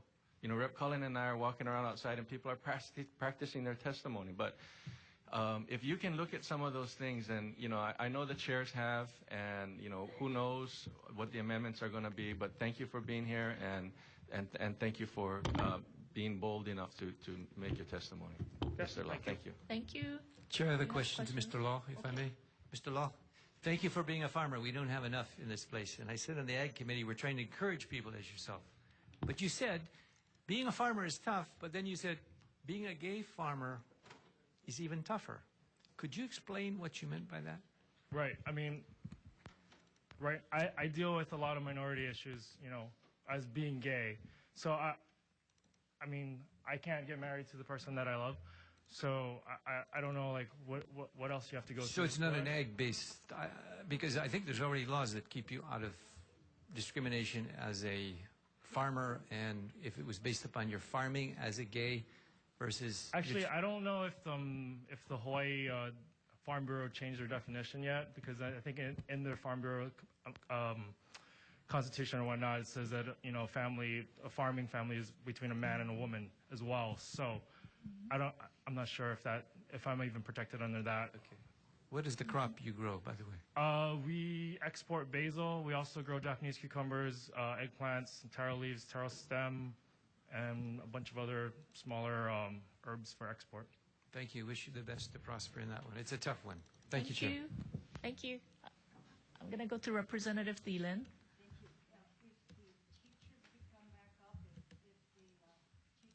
Is the teacher still here?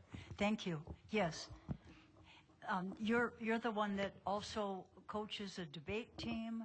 Okay, great. I'm sorry, I did not get your name that clearly. It was? Laura Burbidge. Okay. Could you state again your understanding of the constitutional amendment? Exactly what it says, that the legislature shall have the power to reserve marriage to opposite-sex couples. And your interpretation of what that means, that you are explaining to the students?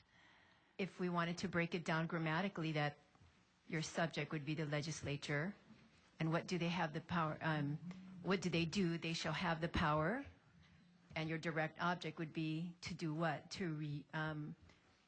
To reserve marriage for whom? To opposite-sex couples. So to me, it's just pretty clear. All right. So Justice Levinson was retired Supreme Court Justice Levinson explained to us, I believe it was yesterday, that what this did was unequivocally give the power to the legislature to define marriage, and not just to make marriage between opposite-sex couples. But then it says to reserve marriage to opposite-sex couples. Right, but within that power, the constitutional amendment, and this was according to Justice Levinson, within that power, we have the power to define marriage. And it's not just... Okay, again, if they're going to be disruptive, if I can go back to the intent of the there's whole a lot of people vote out back. there who are willing to sit in your seat. So please give respect for the testifier and the questioner. So please go ahead. Sorry that I interrupted you. So I have the information sheet that was given to us as the electorate about that question. The explanation of the proposed amendment was the proposed amendment is intended to make it absolutely clear that the state constitution gives the legislature the power and authority to reserve marriage to opposite-sex couples, meaning of a yes vote. A yes vote would add a new provision to the Constitution that would give the legislature the power to reserve marriage to opposite-sex couples only.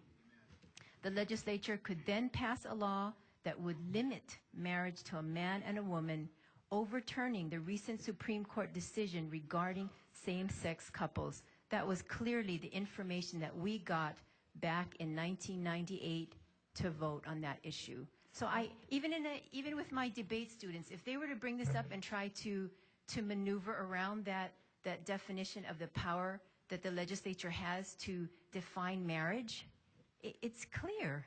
It's a grammatically correct sentence that tells us to whom, to opposite sex I couples. wish you had been here yesterday during the period of time that Justice Levinson was explaining that it gives us the power and authority which we do not need to use to define marriages between a man and a woman. Then And that then means- let me just finish, if Sorry. I may, and I'll finish up with that. I'm trying to figure out how it's best to clear this up in a better way. And the reason I'm concerned about it is that you're teaching students, and that's what makes it more important that we make sure that the legal understanding is correct. And I'm a bit at a loss as to how to do that now with Justice Levinson not here in the building. And possibly, if you know how to reach us all by email, or phone call, if you could do that, because I would like to get you back the information that we were given. Actually, I And did hear if you could Justice do that Levinson. afterward, I'd appreciate it. Okay, great. Thank you. Any other Thank you. questions? Representative Foley? For this person? For this testifier? Representative Foley, for this testifier? Thank you, Chair. What grade do you teach, ma'am? High school. High school. All different grades in high school? Homeschooled high school students, so Homeschool 9th high through school. 12th. Okay. Could you quickly construct for me a sentence that would be grammatically correct for, let's say, the 1 million, we're trying to communicate with 1 million people. And obviously the legislature back in 1998 did not possess the capacity to construct a sentence to communicate to 1 million people that they were just giving the legislature the power to define marriage. Could you very quickly give me a sentence that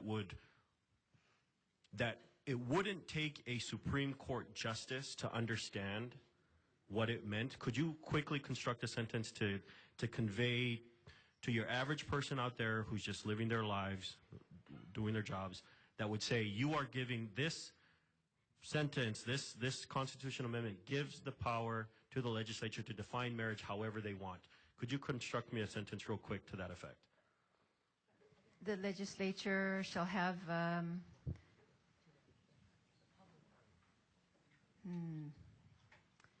the legislature will reserve marriage to one man and one woman. No, I'm saying construct me a sentence that's saying you are giving the power to the legislature only to define marriage. Would something to the effect of the state legislature shall have the power to define marriage any way they want? Would that have been a clearer message on exactly what they were? On what's happening now. On what's happening now. Yeah. Would the people of Hawaii understand if we said the legislature shall have the power to define marriage however they want? Would that be a grammatically correct sentence that would convey that you are turning all power over to the legislature to define marriage as they wish? Correct. Would that be more effective than what was given to the people on that day, that apparently 1 million regular voters did not understand, but only a Chief Justice of the State Supreme Court would understand? Yes. Okay. Thank you, Chair. Okay. Any other questions for this person? And if I can remind the members, a lot of these folks who are testifying are lay people. They're not experts, and they're not holding themselves out as experts. So, if you could kind of be lenient in some of the questions, because these people are just citizens coming to testify, and they're not, holding themselves out as experts in one section or another. So with that, Representative Lee. Thank you very much. I just want to follow up on Representative Thielen's question about, and Representative Foley's question about the amendment. I want to ask, before 1998, before that constitutional amendment, did the legislature have the power to define marriage? Not that I know of. So I guess my question is, how did that end up in our law in the first place? I don't know. I don't have that history. So it was in our... You mean, how did the constitutional amendment get there? Before the constitutional amendment, how did the state define marriage? I don't know. I don't have that background. You're not aware if that was in our law or not at the time? No. I mean, I'm sure it was inferred that it was between a man and a woman. Historically, that's how it's been since the beginning of time. I guess I bring this up because, I mean, for the purposes of defining marriage from the state prior to 1998, we still had taxes and benefits and all sorts of things that were applicable to married couples. And my reading of the law even before then, and I'm not an attorney, but it's there saying that there is a definition of marriage which the state provided, which was put into law prior to that. So after the amendment was passed, before the amendment was passed, the legislature had entered into that place, and there was no guidance from the Constitution saying it shall be X, Y, or Z, which the amendment subsequently in 1998 spoke to.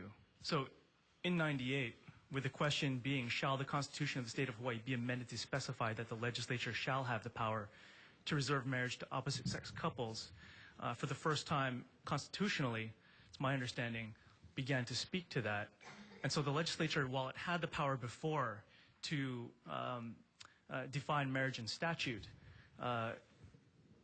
with this being now in the Constitution, did not only reserve that right to man and woman, because as I read it, there is no only in there. So it's not usurping the power of the legislature, which it had before, rather saying that it clearly and unequivocally has the power, should it choose to, define marriage as between only a man and a woman.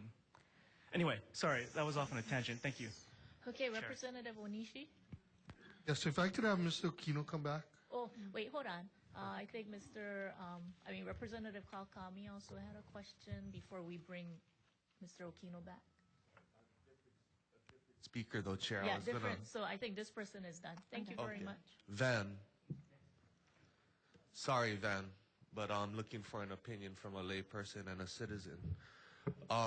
On your testimony, if it's okay, can I quote from your testimony? Yes. All right. It says, I believe that the bill has more than adequate protections for the religious groups in Hawaii. And basically it says that you don't feel that the bill needs any amending. Okay.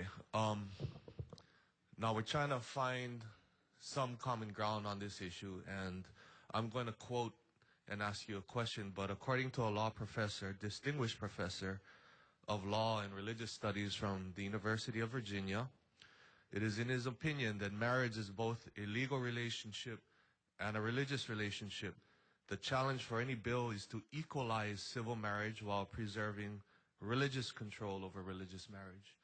And so it is an opinion of some that this bill does not protect religious organizations as it should. It doesn't go far enough to protect their religious liberties. My question is to you is, if we were to amend the language to provide much more protections for religious organizations, would you have a problem with that? I don't think an amendment is necessary because the bill already gives the constitutional protections of the United States and Hawaii's Constitution to everyone. I think that covers broadly every aspect of freedoms of religion, and I don't think it has to be amended. But I think your main goal is to be allowed the opportunity to marry. And there is another goal for other people in the spirit of compromise, for them to be able to practice their religion freely and openly without the fear of being sued or persecuted against by, I guess, a small minority of what you could say would be troublemakers. So I'm going to ask again, if we were to amend it to provide more protections for churches, could you still support it? It still gives you, I think, what you're looking for. I think that protections for the churches is good if they're not for profit. In my spoken testimony, I spoke that Jesus was very angry about churches that are for profit. That's kind of tangential to his question. I Yeah. think at this point in time, you have to just agree to disagree. Yeah. Yes. Okay, we do. Thank you. Thank you. Representative Onishi for another testifier. Yes, if Mr. Okino is still here, if he could please come up.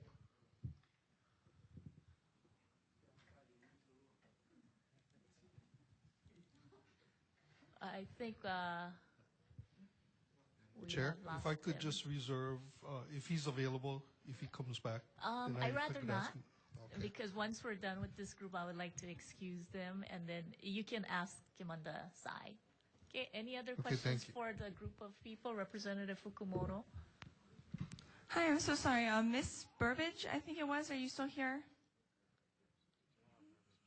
No? Okay. Okay. That's okay. Thank you. Thank you. Representative Har. Thank you, Madam Chair. Is 3477 Kristen Nagamine still here?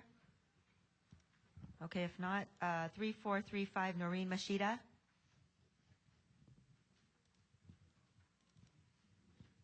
Okay, if we could, Madam Chair, as each group comes up, if we could please remind them, I understand that they may have places to go, but to the extent if they could stay, we would request that they stay. Thank you. Okay, thank you. Actually, the staff has been telling them to, but sometimes they have to leave. Okay, thanks. Can we move on to the next group that has been patiently waiting? Please state your name.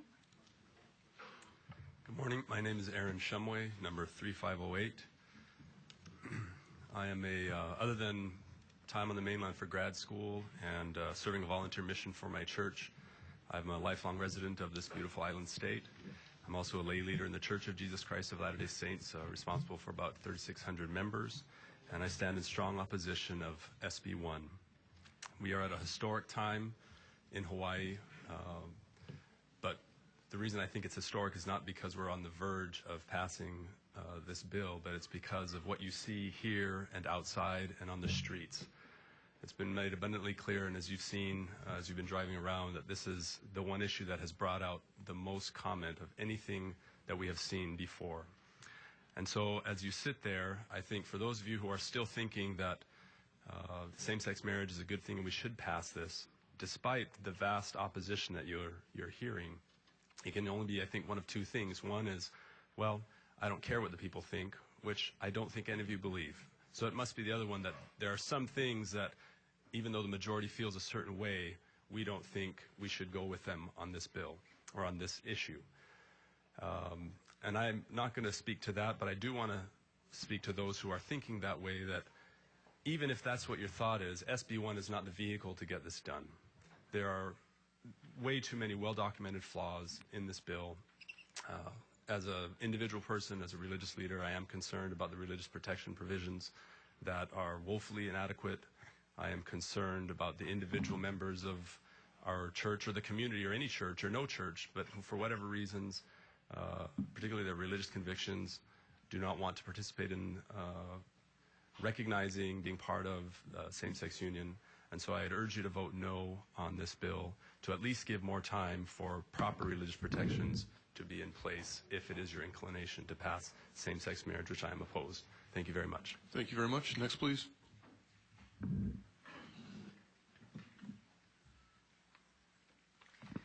Thank you, Honorable Representatives. My name is David Amin Jr., and I am number 3437. Thank you again for being here. I know you didn't ask for this, but I am clearly opposed to SB1 and this session. I'm a husband, father, community leader, and a business owner in Mililani. And I want to state clearly that I have no hatred or animosity toward anyone who is gay or lesbian. And I think Americans and Hawaiians are really tired of having the democratic process shortchanged here, as we've seen in our country and here now, with having legislation crammed down our throats in this short session. And basically, it's kind of like what we've been hearing. Well, let's just pass it and find out what's going to be in the bill, or find out how there are going to be a lot of lawsuits and damage to a lot of innocent people. And so I'm just going to make it clear by saying, let me read to you this little poster or flyer. It's called Dereliction of Duty. Dereliction equals the shameful failure of one's failure to fulfill one's obligations, New Oxford American Dictionary. Duty, Hawaii state senators and representatives are elected representatives of the people of Hawaii.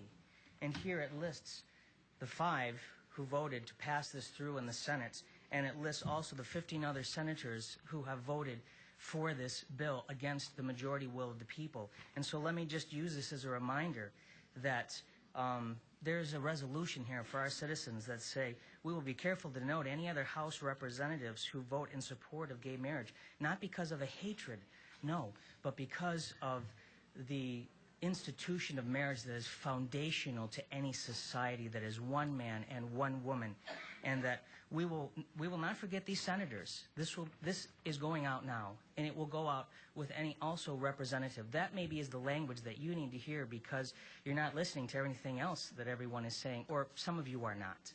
Thank you for your time. Thanks very much. Next, please.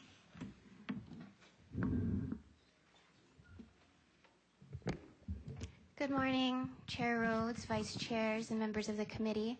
My name is Rachel Lee. I'm 25 years old, and my number is 3,519, and I'm a registered voter from Mililani. I stand humbly before you in opposition to SB1. And if you can picture with me a building, and on that building is a foundation, and upon that foundation is a cornerstone. One man and one woman is the cornerstone which our society, our civilization has been built upon. One man and one woman has significance, a purpose, and design for why it has originated that way. And I would carefully remind with utmost respect Representative Ng's references to Deuteronomy and Exodus that property is not the purpose of marriage, but in addressing Genesis, which is the original beginning of this historical document, where it says Ezer Kenegdo, which is a Hebrew term meaning that a woman was created for a helper who would be complementary, equal, facing, and different, which is why men and women bring different strengths and weaknesses in a marriage. And now we are faced with the shaking of a building. The issue at hand is shaking us at the core of a moral system and value system. This issue goes beyond the words you see on paper. One man and one woman not only look to gain benefits for and within themselves, but for benefits of others to come, more specifically their children. The ripple effect of a minority group impacts a vast majority, and unfortunately the people aren't given this opportunity to vote on the bill. But however, the majority of people have elected you in office in the position you now hold for such a time as this. And we are looking to you because you hold that power to make a decision, an unbiased decision, unbiased mindset and perspective, unbiased agenda, no matter what party you come from. And you hold that to yourselves to fulfill the responsibility, the commitment, and the oath that you swore to serve all of Hawaii's people and the people that you represent. And I urge you to say no to this bill, because to make the proper and best amendments for best people, for the best interests of all groups of Hawaii. Thank you very much. Thank you. Next, please.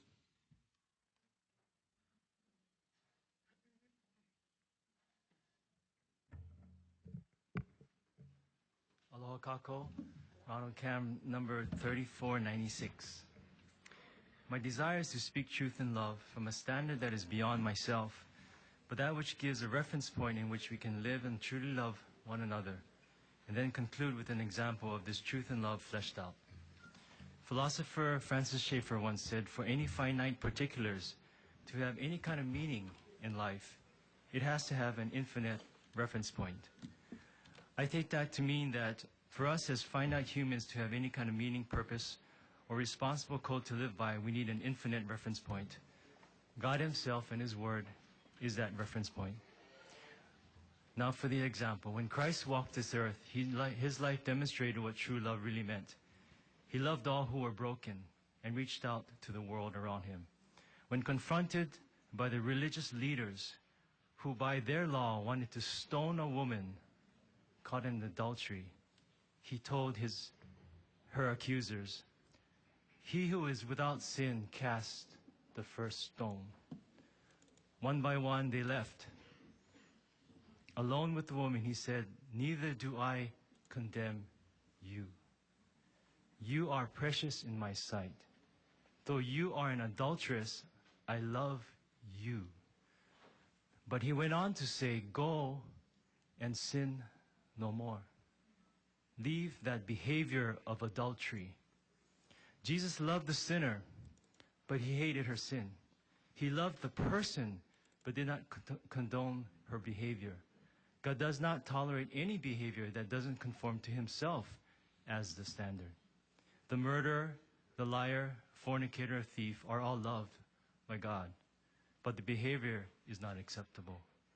Why? Because that is what destroys the person. I humbly ask that we take the time to really think this through rather than making such a quick decision on such a foundational Thank you very much. Next, please.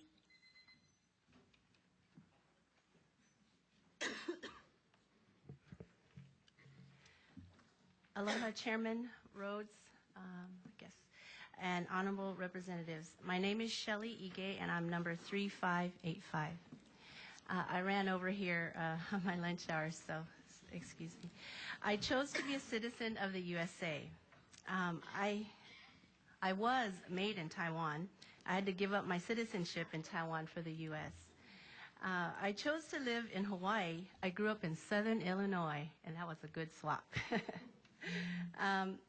And I chose to be here instead of having fun on Halloween, and I choose to be here during my lunch hour instead of eating.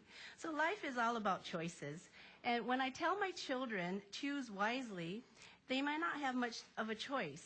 The government may make that choice for them unless they are willing to take the bullying, losing their jobs, and other severe consequences in the future. Please let freedom ring. Let me be proud again that I chose the United States as my country. Please wait until the regular session to decide on this contentious bill, SB1. Choose this day what you will do. Will you defend democracy, or you will go against the will of the people? Actually, I'm ultimately a citizen of heaven. Your choice has eternal consequences. Will you stand before God with a correct choice, or will you regret what you will do in these next few days? I know it's really late, and I think, in the process, but I really feel that you will choose to do your duty, and I pray really, truly for your health, your good relationships, for good sleep, and please, I also pray that you'll all hear our hearts and wait just a few more months to decide on SB1. So I just wanted to say a few things. I wish Representative Ng was here, but he had some questions, and I just wanted to say, rend to Caesar what's Caesar, and to God what is God. Thank you very much. Next, please.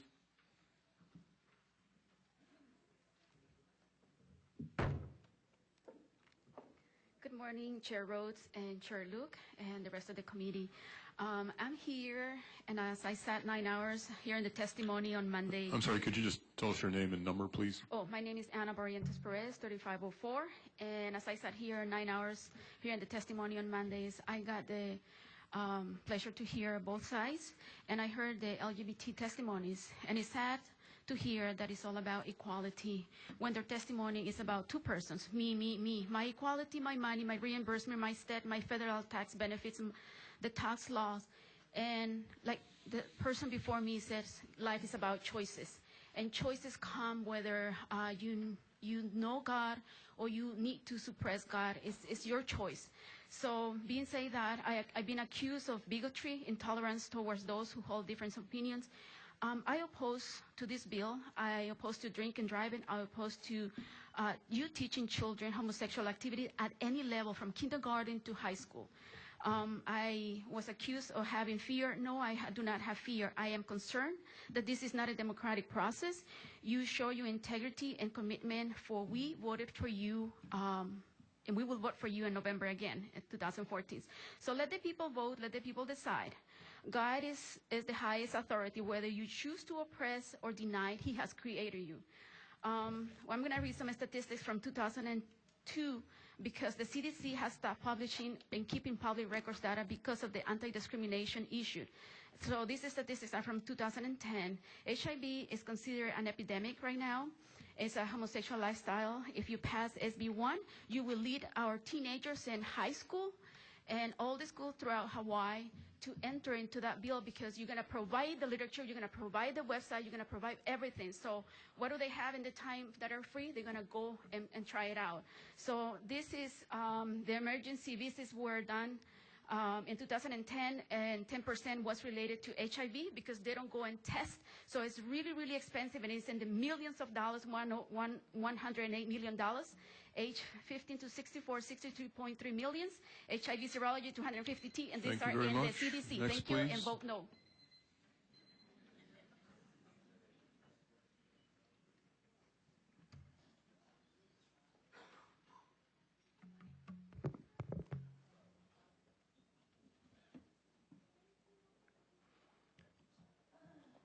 Good morning, Honorable Chair, Chairman, and members of the committee. My name is Frederick Harris, Jr., and my number is 3520. I humbly stand before you as a pastor at First Assembly of God, a very concerned citizen of this great state, and a retired service member of the United States Navy. In 1998, the people voted for what they believed was a state constitutional amendment that limited the right to marry to heterosexual couples defined as between one man and one woman. I arrived on the island in 1998, and because of my military status, I wasn't able to vote or even have a voice in the process. I've spent 20 years in the United States Navy protecting the very freedoms I am watching this legislative process erode away. Yes, I am diametrically and emphatically opposed to SB1. I didn't have a voice in 1998, and now my voice is being silenced because the governor insisted upon having a special session to decide such a crucial issue and not give it over to a general session. I watched the Senate Judiciary Committee session and was totally appalled at the lack of attention given to hearing and acting upon what the majority of the testimonies conveyed. You've heard many testimonies. You've been inundated with facts, statistics, emotions, and sentiments. There isn't anything new I can share with you, but I do want to leave you with this. Marriage is an institution ordained by God, and no man, government, or institution has the right to redefine it. If any legislative law prevents any group of people, institutions, or the public from exercising their due conscience, which the United States Constitutional First Amendment assures, it does not and should not have merit to be passed. Finally, I appeal to each and every member to do the right thing, make history today by voting no to SB1 and reassuring the people of Hawaii that you can do what the Senate failed to do. Hear the public outcry of the majority of the people and act in the best interest of the people and the state of Hawaii and bring back the true meaning of government, of, by, Thank you very and for much. the people. Next, please. Let the people decide. Thank you.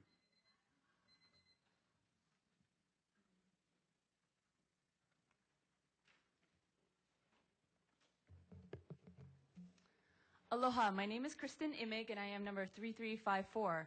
I am adamantly opposed to SB1. I stand before you as a humble citizen, a mother of 3 children, and a proud wife in a traditional marriage. This is an enormous task that you've been given. The decision to redefine marriage is beyond the scope of a single committee or a small group of individuals, regardless of how intelligent I'm sure all of you are. It's not a philosophical quote, but I do like the local bumper sticker that reads, "Slow down, this ain't the mainland." There's a reason why they call it Hawaii time. We're a state known for taking our time for processing decisions not hurriedly, but carefully and with thoughtful consideration. Let's stop being influenced by the pace in the mainland and slow down. Why are we rushing into without taking proper time to dialogue, analyze, and work through the very apparent flaws in this bill? This decision will forever impact education, business, religious freedom, and every facet of life. Governor Abercrombie justified this hasty decision for tax credit purposes. This is such a trivial and foolish reasoning. Altering a pillar of our society is not something to be rushed through in the name of financial breaks. Not to mention, the verbiage in this bill has made us into unisex robots, taking away our unique titles and roles as male and female. We are now being diminished to gender-neutral beings. Instead of being called a woman or a wife, I'm now an individual, and my husband and I are now 2 parties. We need strong women, we need strong men standing in their position and roles in the family. Men and women, equal but yet different, balanced and yet complementary. Nowadays, there's such a big push for being PC, but is it wise to make decisions based on what the crowd's doing, namely what the mainland or other countries may be doing, without truly understanding the consequences of this bill for our state? There are numerous ways to show respect and consideration to people of all sexual orientations without redefining marriage. What is politically correct is not always morally correct. And funny how we can pick and choose which parts of the Bible we want to uphold. If I remember correctly, everyone's taking a day of rest tomorrow, yeah? Lastly, I know that everyone here has a conscience. Please listen to your conscience, and if there's any doubt, Thank you vote very no much. on this bill. Next, please.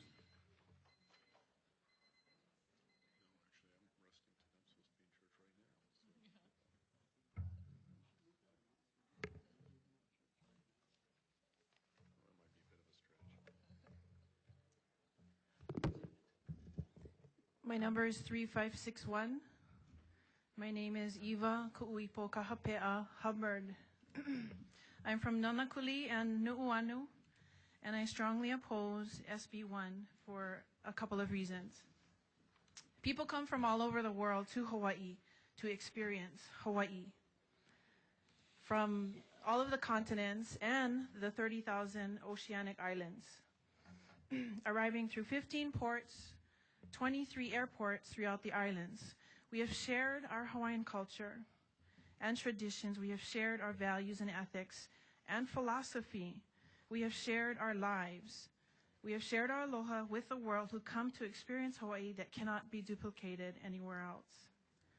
74 million visitors come to the islands. 74 million came last year. What will be the statistics of visitors to the islands of Hawaii once this bill gets passed, or if this bill gets passed? What are the statistics of the 14 states that have approved this? Who will want to come to Hawaii then? You are changing my culture. You're changing my philosophy. You're changing my tradition. What kind of culture will we have left to present to those 74 million visitors in an industry of tourism here? My family is affected. This is not pono. Of the only 10% of Hawaiians living here, I do not want to be included on the map of the 14 states. And my second point is, how will this protect my Hawaiian rights? Have we really clearly looked at that? I just want to say mahalo nui loa, ma'oli o ia, and mahalo e.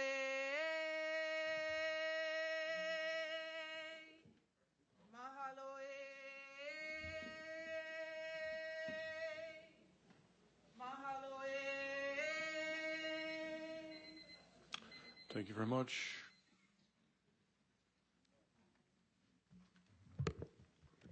Aloha, my name is Sandra Young. My number is 3521.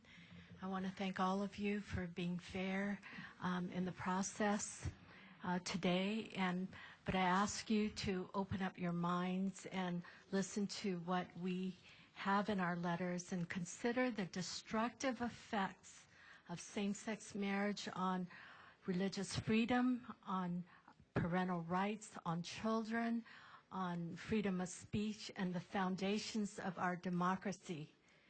I've given some examples throughout the country about the destructive effects of same-sex marriage and the secularization of our values and replacing our traditional values with values, secular values.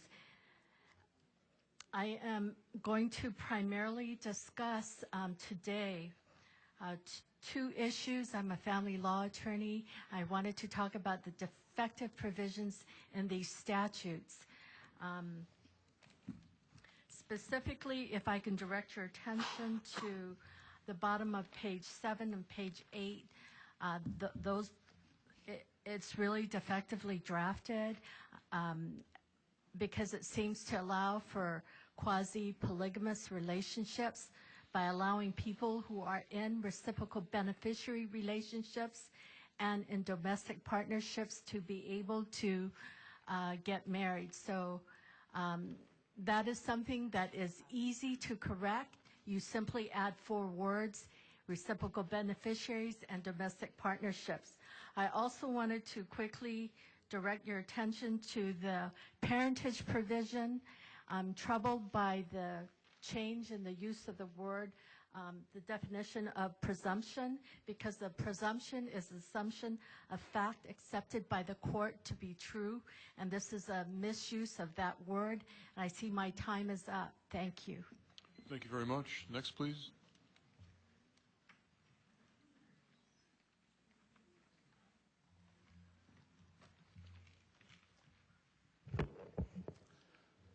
Aloha.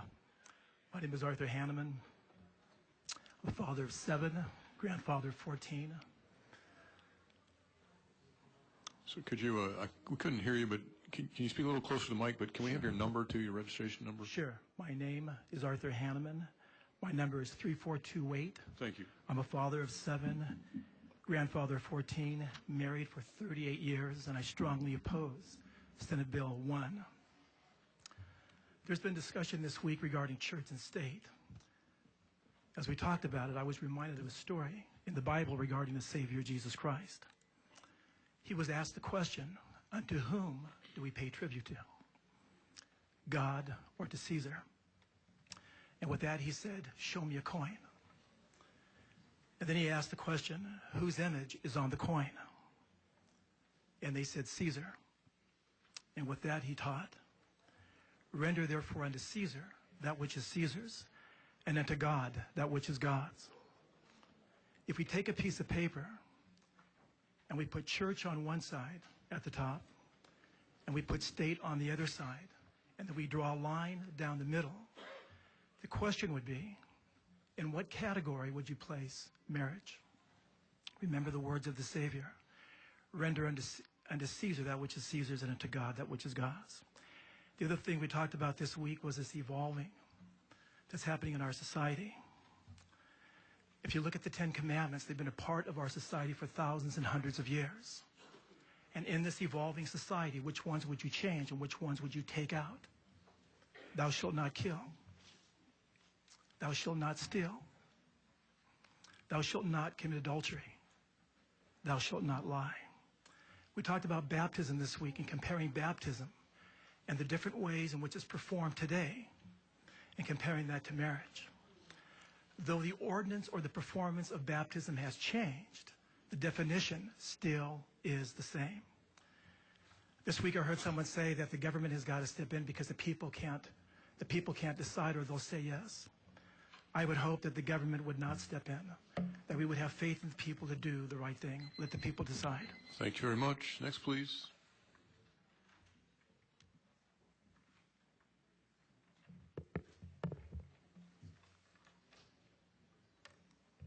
Good afternoon. My name is Trish Matthews, and I'm number 3461. Aloha, and thank you for your service to our state and for representing the people of Hawaii. It's been an arduous and exhausting week. Many of us have taken time away from work and stayed in the rain and the cold, and this is my take 4, so I'm very happy you didn't turn us away. Thank you with all deepest sincerity and gratitude. As a resident and voter, I am concerned about this special session. It appears contrary to the democratic process I know, nor does it reflect decision-making in the best interest of the people. It is setting a precedent, a negative one. If we feel rushed, we can only imagine how rushed you feel. I understand that hearings for other issues affecting our community have transpired at the same time this week. If we can barely track the activity of this one, we can reasonably deduce that we the people nor our legislators have been afforded the opportunity to appropriately attend to these issues in 5 days. It is imperative that experts are consulted on the potential and very plausible adverse consequences to our schools, businesses, churches, and community in general. We must act with due diligence. There are too many unknowns and unpredictability in SB1, therefore I am opposed to it. As a veteran, I and my fellow veterans put our lives on the line, some even giving their lives or suffering permanent injury, all to defend the Constitution of the United States. The very freedoms we vow to preserve and protect are in jeopardy. How did that happen to our America? I do not know. Our country was founded on principles and values such as freedom of religion and speech. Please give us a voice and a choice, the right to vote, exercising our inalienable rights. The people are speaking, and I hope our legislators are listening. On a very positive note, this session has prompted momentum. Rather, it served as a catalyst for change. People are engaged. I don't think we'll be the lowest voter turnout in the country at 13% next time. The process which we were subjected to this week should concern us all, even if this issue is not at the forefront for some. I respectfully ask that the people be allowed to decide. Thank you for your time. Thank you very much. Next, please.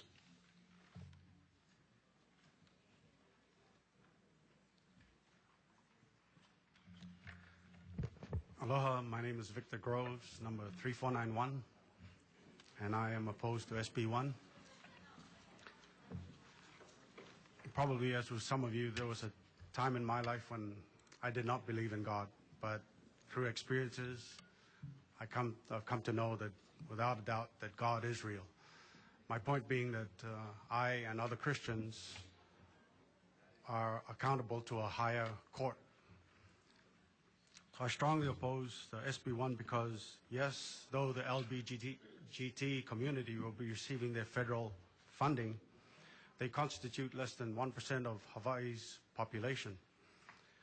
But a far greater population becomes threatened, namely churches, individuals, and small businesses who cannot be forced by law to violate God's law and condone same-sex practices based on conscience. Exemptions in this bill cannot address every situation which will arise, thus subjecting churches, individuals, and small business to lawsuits for living their consciences out, something that has existed throughout history. Churches, for example, not able to perform adoptions or baptisms for people living contrary to God's law, individuals or small businesses not offering services for conscience sake will be subjected to actions which can lead to fines, penalties, and possibly imprisonment. So I respectfully ask that you vote against SB1 and let the people decide. Thank you. Thank you very much. Okay, members, let's pause here. Anybody have any questions for this group of testifiers? Representative McDermott.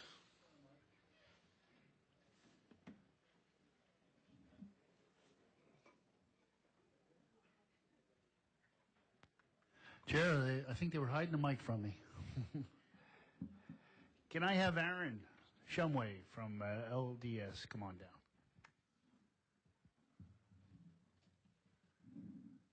Aaron, thank you for being here.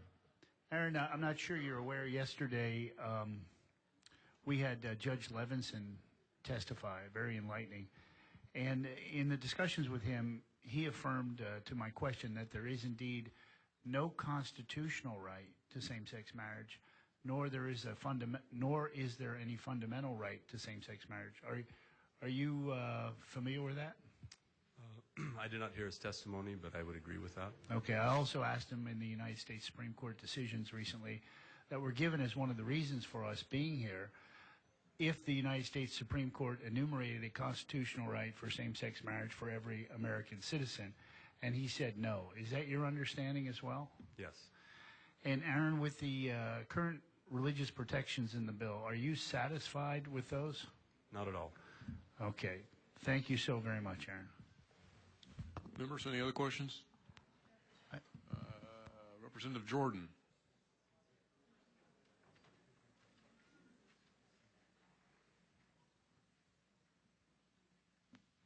Sorry, Chair.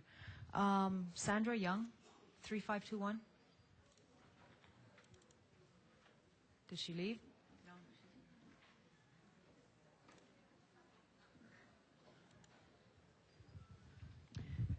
It's my understanding you said you're a family law attorney? Yes. And you have read SB1? Yes.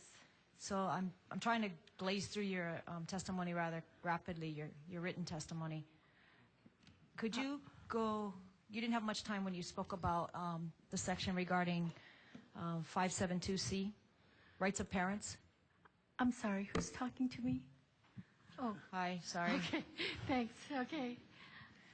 572C. Yes, I didn't get a chance to finish what I was going to say about that. I have some concerns with this portion too. In your opinion, should this be just deleted? Absolutely, yes.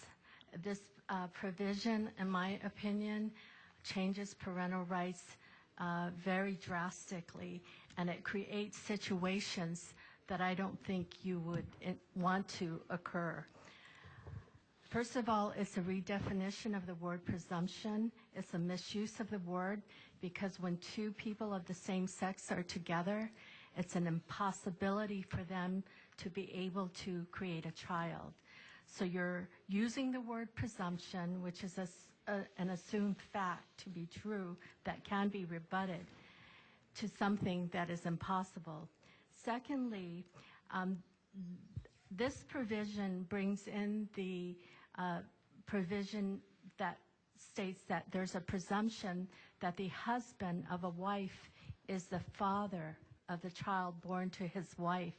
So now you have in this SB1 saying that the gender of the parties doesn't apply. So it's very confusing and possibly overbroad in that if you don't look at gender, it appears, in my view, to give a wife, for example, rights to claim parentage of the child of husband's girlfriend.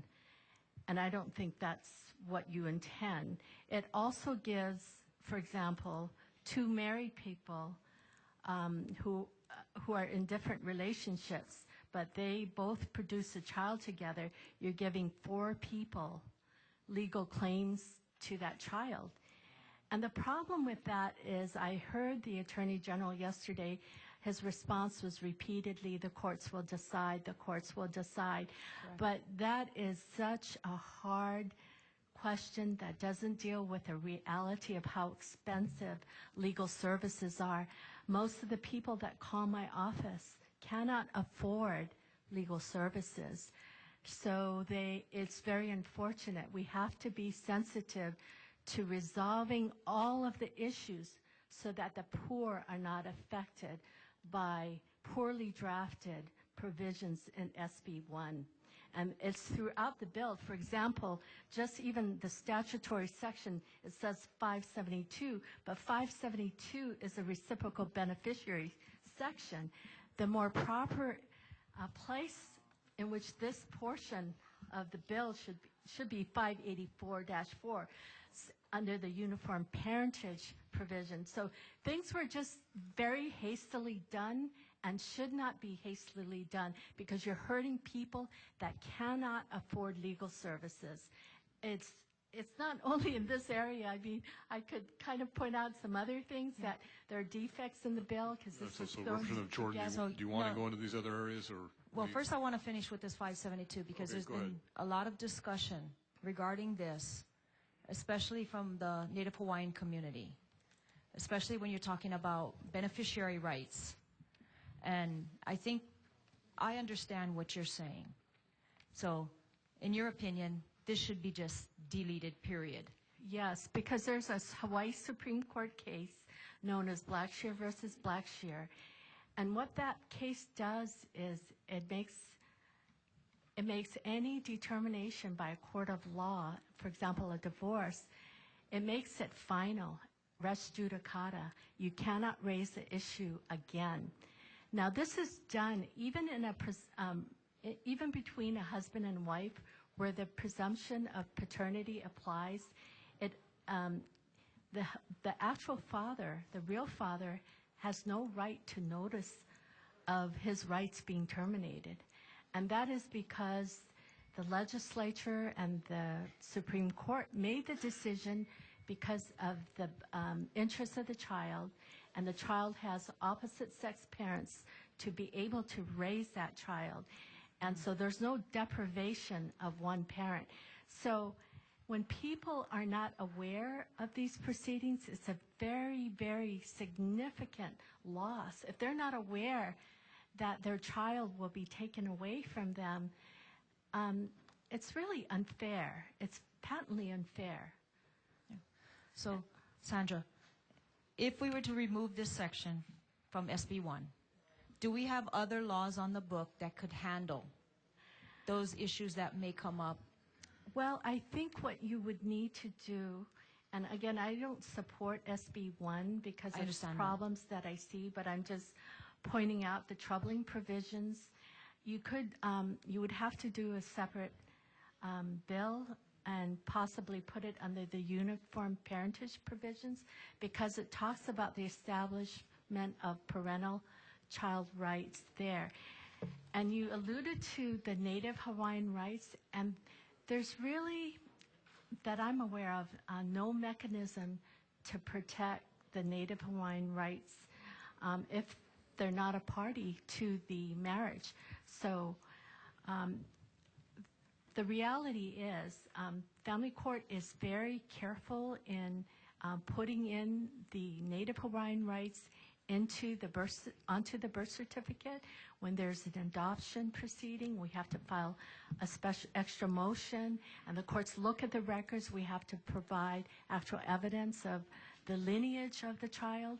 But when you do this, there's a potential for that significant right not to be there. And the Native Hawaiians may want to consider some type of registry like the Native Indians, Native American Indians, so that they can keep track of that, ensure that their rights and that are protected. Okay.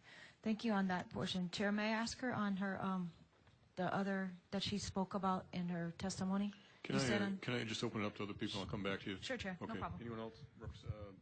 Vice Chair Hart, followed by Representative Follett, and then back to Rep. Jordan. Thank you, Mr. And then Chairman. over to Rep. Good Ward. afternoon, Ms. Young.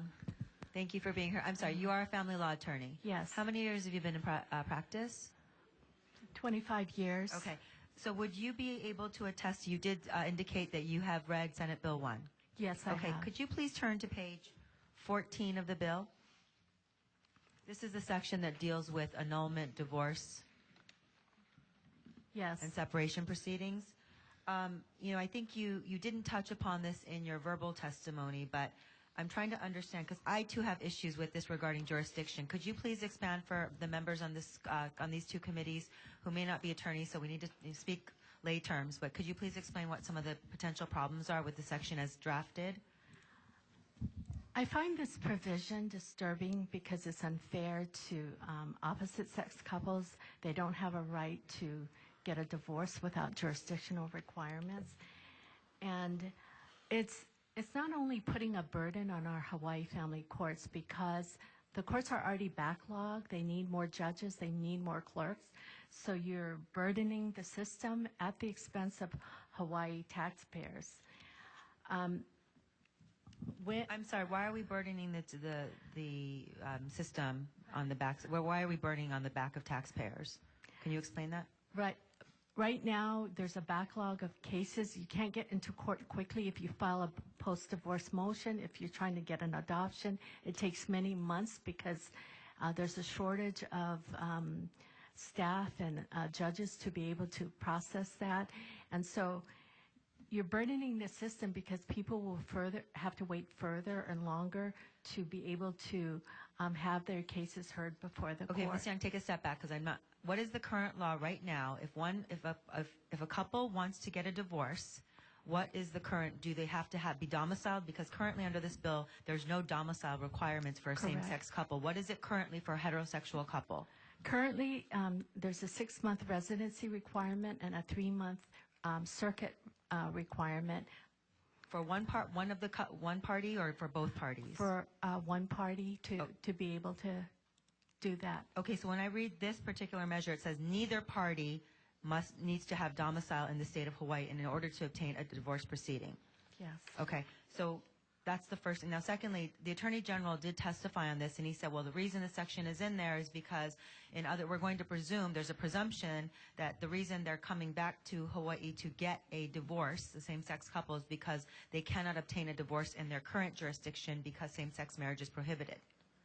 So how do you respond to that? Well, Hawaii is very unique. We're the wedding capital of the world. We're going to be transformed into the gay capital of the world.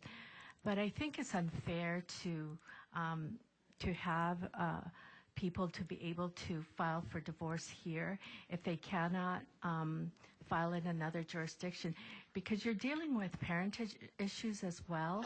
You're dealing with very favorable provisions in the parentage bill to a same-sex couple, and it involves significant loss of rights. So you apply this parentage provision to this. If two same-sex partners consent to having their custody issue resolved here in Hawaii, and that other natural parent who's not a party to the marriage will not be entitled to notice, it's a significant loss of rights for that person. Also, as far as the jurisdictional requirements under the Uniform Child Custody Enforcement Act, there's a 6-month residency requirement for the court to take jurisdiction in such a case. And so you're changing that uniform law that most of the states have and just applying it here. And it's very difficult for the courts here to resolve a custody case long distance, and usually the judges confer with each other in making that determination to decide which state is the more appropriate jurisdiction. Okay, is that Okay, adequate answer? no, actually, no, I'm not finished. Chairman, I'm not. Ms. Mr. Young, can I just Cooker, finish? need to go to someone else. Yep. Can I just, no, this is on this Okay, section. finish. Let's go. So, Ms. Young, I just want to understand something. Are you saying, though, that this bill, if passed as is, would give preferential treatment to same-sex couples in divorce proceedings? Yes, it does. Okay, thank you. Thank you, Mr. Chairman. Okay, I've forgotten who else. Representative Fale, I think, was on the list. My question got answered, Mr. Chair. Okay, thank you. And Representative Ward. You have read SB1. Yes, I have. Have you read HB 6 with all of its exemptions? HB 6, no, I have not. You have not. Okay, I would encourage you to read that one. Thank you. Thank you, Chair. Thank you. Next to Representative Bellotti.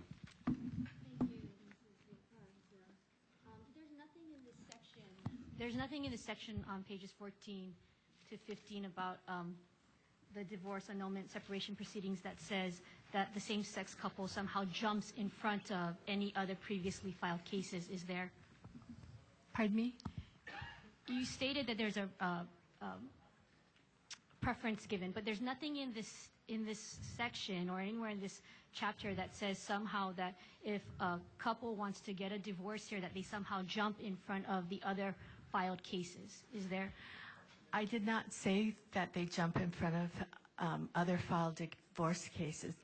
This gives an opportunity to same-sex couples to forum shop, to go to the best state that can adjudicate their issues, including the termination of a third party's parental rights. And I think you should seriously consider that. It's this parentage provision. Excuse me, but forum shopping is prevented in this particular section. I'm referring specifically to the annulment, divorce, or separation section because this only applies to if the marriage was solemnized here. So the forum is here. They married here. And if they happen to move to someplace that doesn't recognize their marriage, then they are then allowed to dissolve their relationship here. But nothing in the section says that they somehow get some kind of preferential treatment. They just are able to, because they avail themselves of the marriage in this forum, they have the ability to then dissolve the relationship for whatever unfortunate reason may have occurred in that relationship. Correct? Yes or no? Well, it's a little more than that. It's a little more than that. Thank you. I think I have my answer. Okay, thank you. I think Representative Jordan still had a question.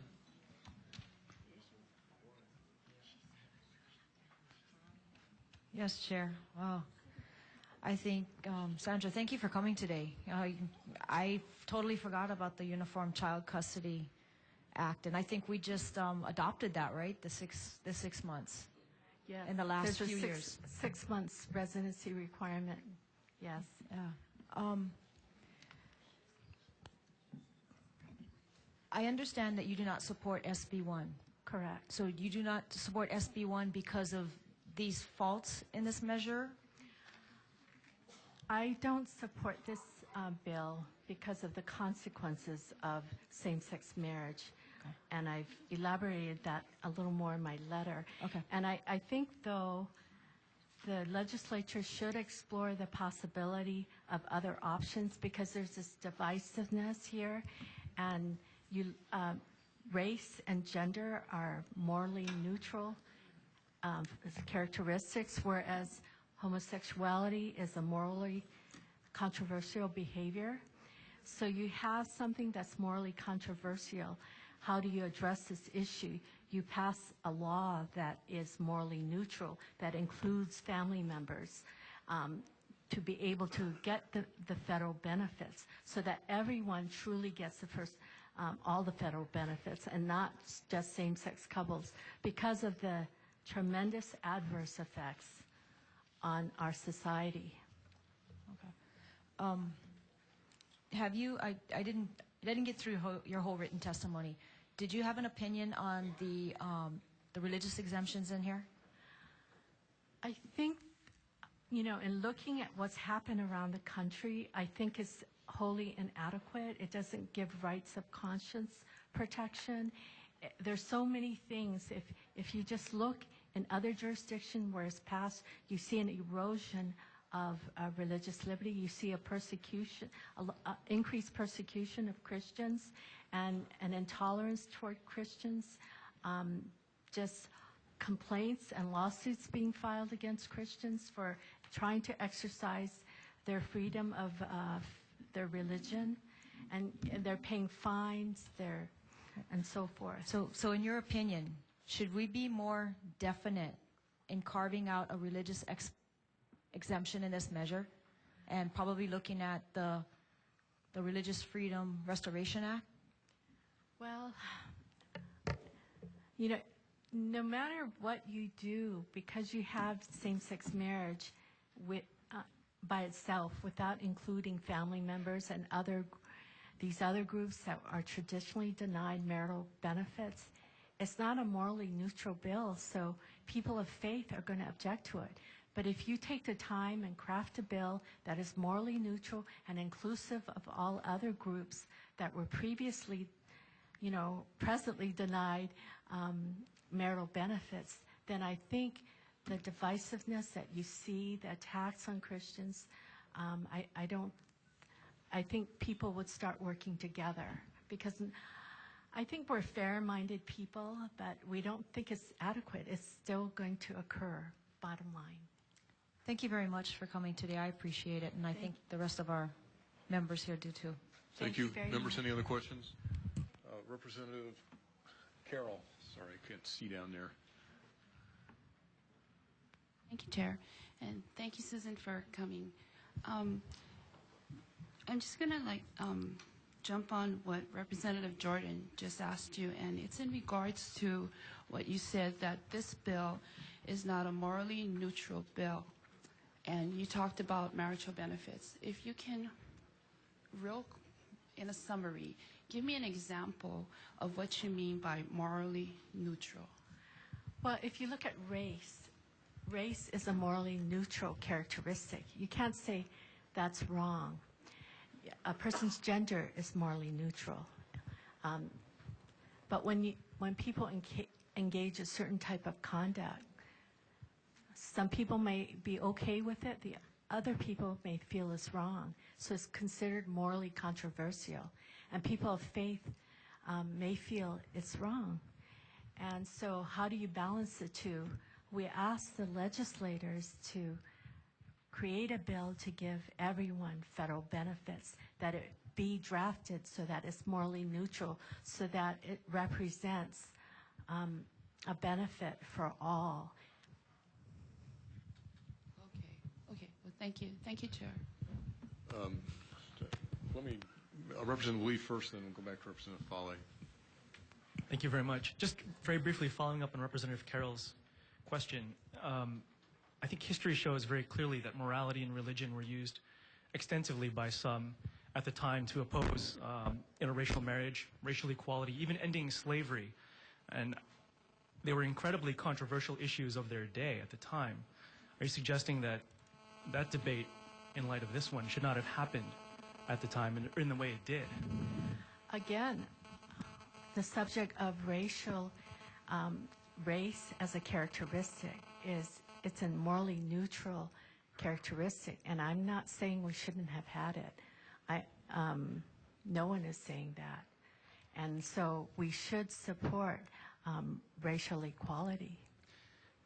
I think we can all agree that morality is subject to each individual religion, religious belief, and person. And I think it's clear, given our historical record, from which I could cite quite a bit, that at the time, many people made the case that these were moral issues. Questions of race were at the time based in morality. People can say that, but I think it's a correct decision as to what has occurred and the changes in our country. So let me follow up. Were the people making those arguments based on their religious values or morality as they saw it at the time wrong? Well, I can't say what the circumstances were. It's part of their culture at that particular time. To us, it's reprehensible today, but you're trying to compare morally controversial behavior today, and we all have a right to participate in this process, and it's a question of which moral values will prevail between one group and the other group. So we all have a right to voice our opinions, and we should be able to decide this issue. So what I'm getting at is that morality is a subjective characteristic itself, because I don't, for example, view a same-sex relationship as being inherently immoral, while many others do. Yes. At the time, though, these same feelings were made about characteristics such as race and others. And the question I have is whether today this same debate is ongoing, and whether 20 years down the road we may look back just the same as we look back 20 years ago at questions of race and say we were at the time wrong. Well, we're talking, again, like I said, race is a neutral characteristic. Okay, thank you very much, Chair. Thank you. I think Representative Fale. Mr. Chair, I have questions for a different testifier. Hang on just a second. Representative McDermott, you've already gone once. Representative Hashem, go ahead. Okay, I like your idea of morally neutral. What part of the bill can we change to make it morally neutral? Can you give us language for that? Well, I think it's a little more complicated than that, because I would like to, if we're going to create a task force or some sort where everyone previously denied marital benefits can be included in. Okay. All right. Thank you, Chair. Thank you. I think Vice Chair Har, I think, is next. Thank you, Chairman. Ms. Young, you are familiar with the U.S. Supreme Court's holding in the Williams case regarding divorce decrees being recognized in other states and jurisdictions? I'm aware of the concept. I haven't read that case. Okay. To the best of my recollection, the U.S. Supreme Court opined that that one state does not have to recognize the divorce decrees from another state if there is no domicile requirement. So this bill would, in fact, create major problems for us at the end of the day, and it would threaten any other state as well. I think there are basic constitutional questions as to nexus and meeting basic residency requirements. Okay. Thank you. Thank you, Ms. Young. So I'm sorry, Representative McDermott, is this for the same witness or? Same witness. Same testifier? Same witness. Okay, go ahead. Sandra, you're a family court attorney, but this morning you've become the czar of morals. So welcome, and you've got a new title. Sandra, if I was to stand here and lie to you, or if I was a drunkard, would that be immoral? Well, lying is immoral, definitely. Well, says who? Says you? Says me? Says society? Who says that? That's a basic fundamental moral truth. There is such a thing. Yes. Oh, thank you. Sandra, are you aware that in history, Alexander the Great, the ancient Greeks, the ancient Romans, in fact, the movie The 300, the Spartans, they all practiced homosexuality as the custom of the day, correct?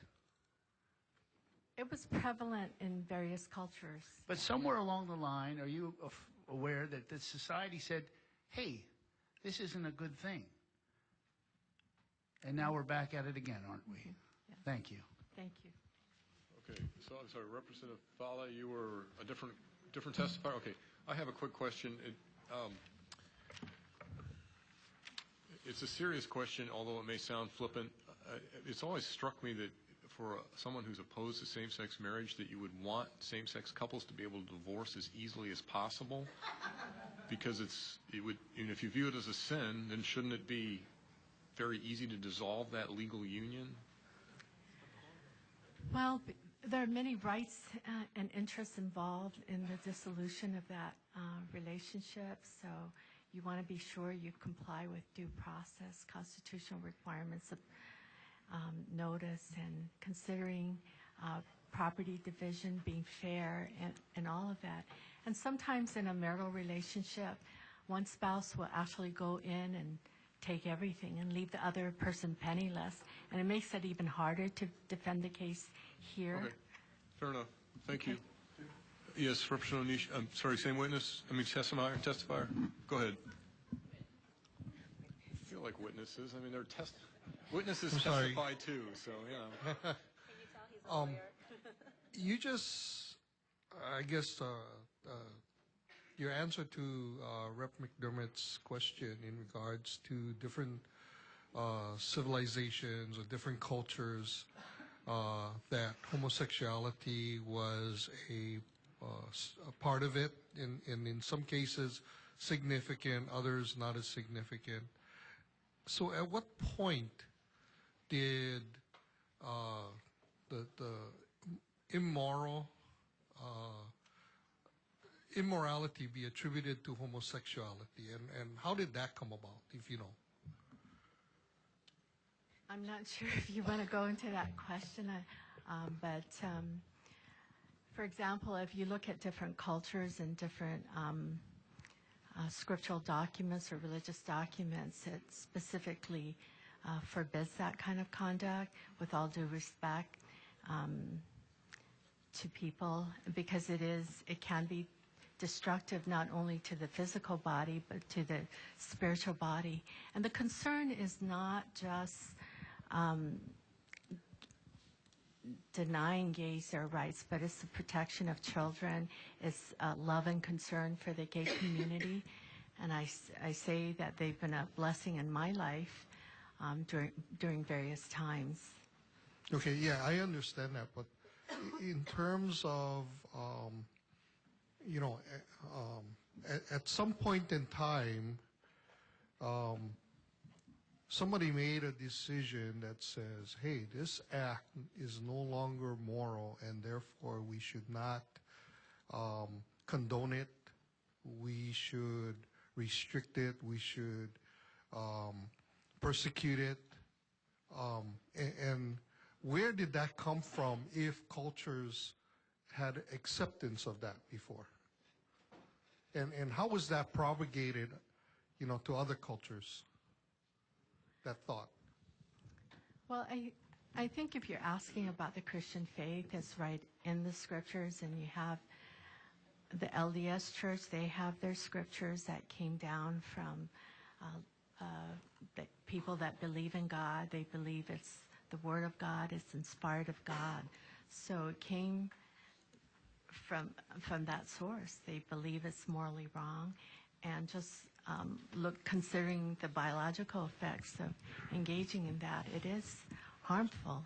So it's a religious belief, not a moral, like, it's not moral like sex, you know, whether you're male or female, or whether you're of different races. It's not in that same category, right? It was created. Well, part of it is religious, but if you're going to say this is a religious belief and we don't want that, you're saying, okay, we'll choose the secular view.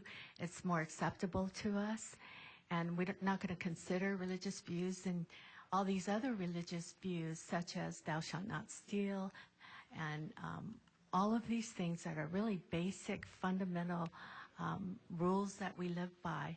You're kicking it out because it's religious. I don't think that's fair. I think you should consider all of us, and that's why I encourage all of you to consider drafting a morally neutral bill that gives everyone the benefits. It would virtually eliminate. Okay, I think we're covering the same ground again. Are you satisfied? Well, I just wanted to say that you're saying that equating thou shalt not kill, that was because of a religious belief. That's why people in the world accepted thou shalt not kill. It's in the scriptures that. I understand it's in the scripture, but it's also in other Cultures. societies Correct. and you know, I mean, Correct. people believe that you shouldn't kill each other. Correct. Before Christianity became prevalent in the world, right? Am I correct?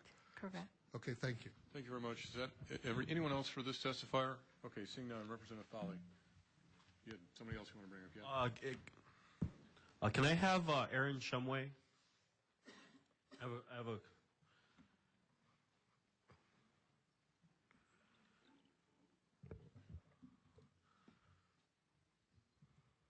I have a question here regarding Section 1 of SB1. Okay. Is it how important is Section 1 of SB1 regarding court interpretation of legislative intent?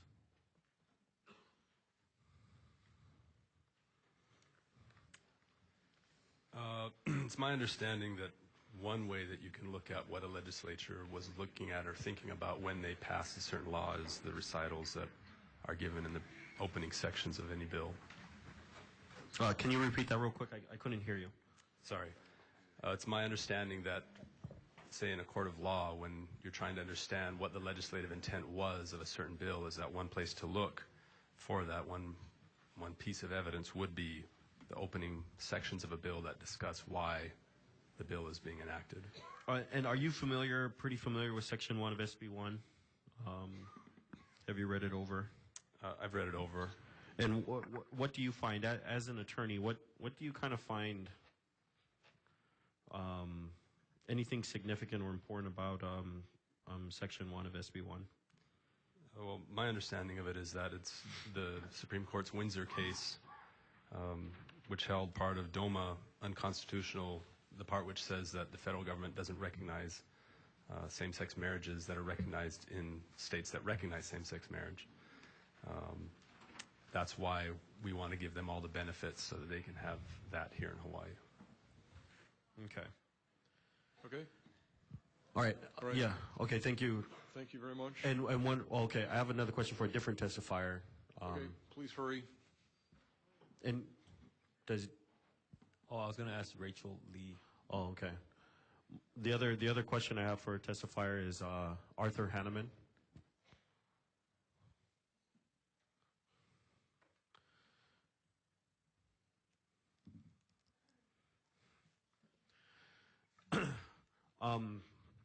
Mr. Hanneman, I'm asking you. You are of Samoan descent. I am. Are you familiar of any other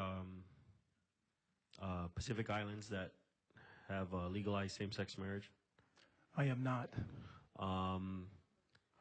According to your understanding, the origins of same-sex marriage have come from where? Are you kind of familiar with a little bit of the history of same-sex marriage? I am not.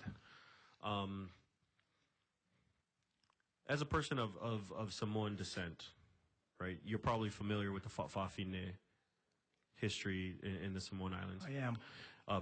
And your understanding is pre-European contact, they were accepted, they were a part of society. I believe they still are today. They still are today. Do you think Christianity or anything had to do with why were there never any marriage ceremonies between members of the same sex in Samoa?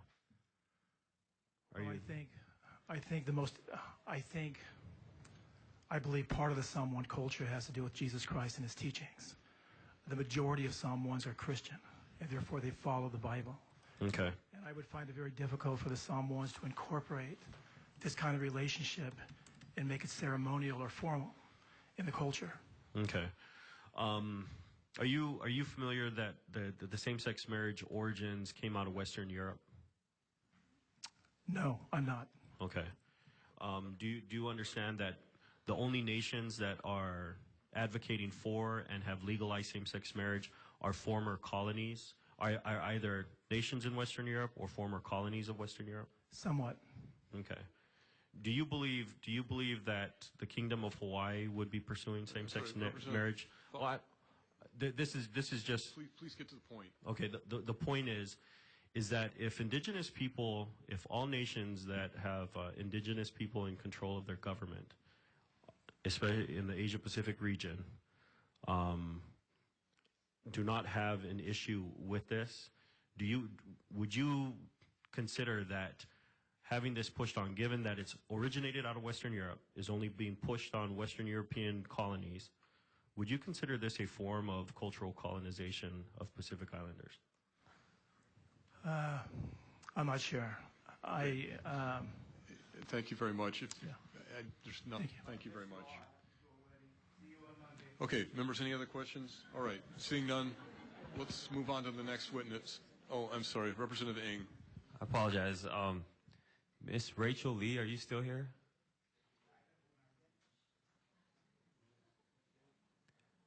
Okay. All right. No, there's one more woman that mentioned my remarks from yesterday. Are you still here? You made more than one remark yesterday, Representative. So. No, but two testifiers mentioned my expressly. Is somebody here to want to answer his question? Okay, seeing none. All right. There'll be someone else at this point. Please, next witness, please. I'll go for a little while.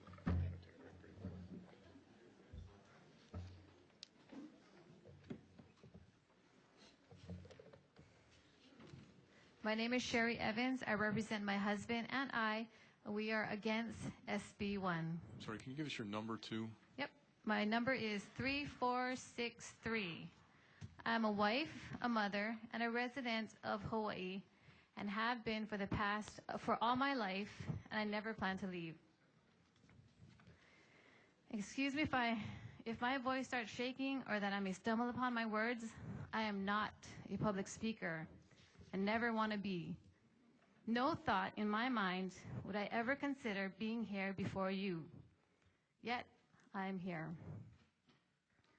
October 28th, Monday night at around 10:15, watching the news, the newscaster squeezed a quick one-liner between other stories saying SB1 was passed and that all the senators but 2 voted for the bill. I knew the majority of the testimonies heard were against SB1. I was in unbelief. Instantly, I started getting informed. I've only had 2 days to get informed since I've been here, as well as Halloween on Thursday. I should have started earlier, but I didn't. It was only when the people of Hawaii's voices were not heard. Do you represent the people of Hawaii? Isn't this why we are here? How can you see it any different than to let the people vote? I ask you to represent the people, give us a voice, and let the people vote. Thank you. Thank you very much. Next, please.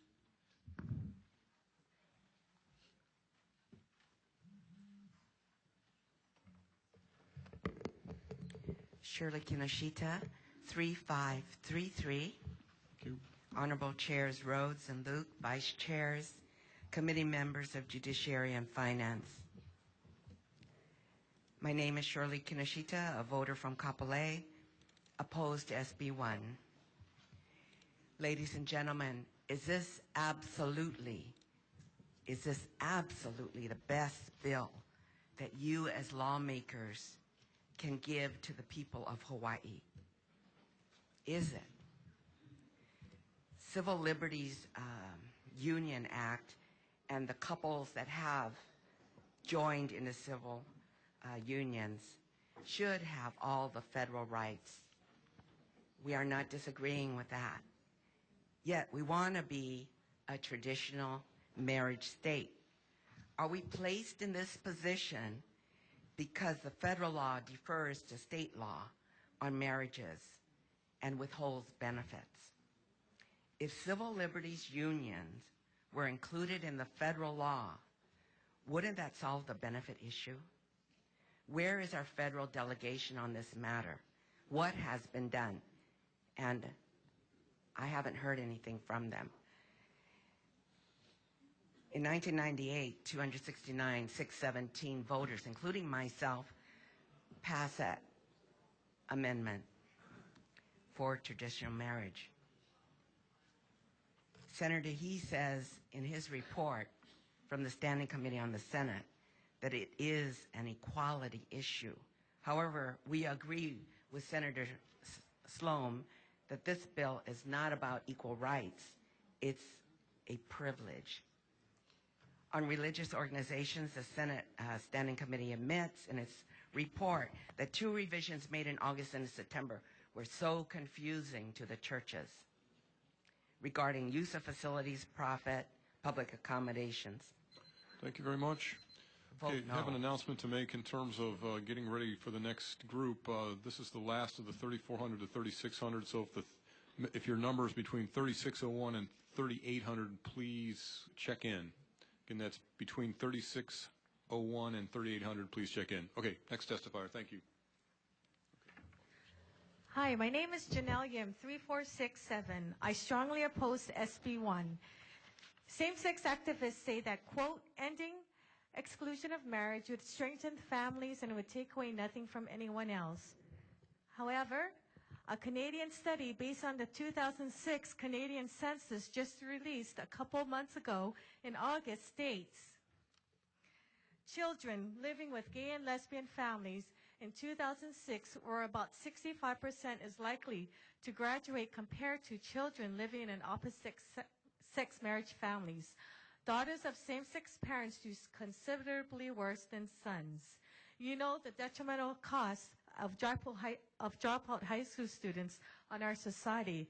As evidence, it would affect all of us, gay or straight. However, I have another quote by a prominent sociologist, David Popenwa, states, the burden of social science evidence supports that idea of gender differentiating parents is important for human development, and the contribution of fathers to child rearing is unique and irreplaceable. The complementarity of male and female parenting styles is striking and of enormous importance to a child's overall development. Do not let your fears override what you know is right. Quote, it is better to be trusted than to be loved. You know what is right and wrong. Your choice is to either listen to the voice of the people or not. But remember, your consequences of your choice, remember, you cannot escape the consequences of your choice, and you will be held accountable for that choice. Listen to your conscience and vote no to SB1. Thank you. Okay, next, please.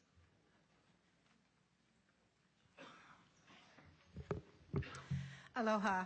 My name is Theon Ta'ala, and I am registration number 3556. I stand behind my written testimony. I oppose Senate Bill 1, but I would like to say that I am so grateful to be a citizen of this great country, United States. I am grateful for our forefathers who were inspired to establish this great country and write our Constitution. I am grateful for the inalienable rights and freedoms our Constitution gives us. And because of this, I can stand before you in public and state my belief without being afraid or having a fear of being oppressed or imprisoned or killed. This is my first time to testify in public, and I am here to make a stand. I am a strong advocate of traditional marriage between a man and a woman. I cannot support any bill that legalizes same-sex marriage. This does not mean that I am a bigot or that I do not love my fellow men. What it means is that I have the right to follow the dictates of my heart. And my heart tells me that I cannot support a lifestyle that goes against my moral values and against the nature of God. This is my stand. And because I have to live with myself every day, I need to do all that I can to defend it. If I do not stand for something, I stand for nothing. As a law-abiding citizen, I ask you to please vote no on Senate Bill 1. Mahalo. Thank you. Next, please come up.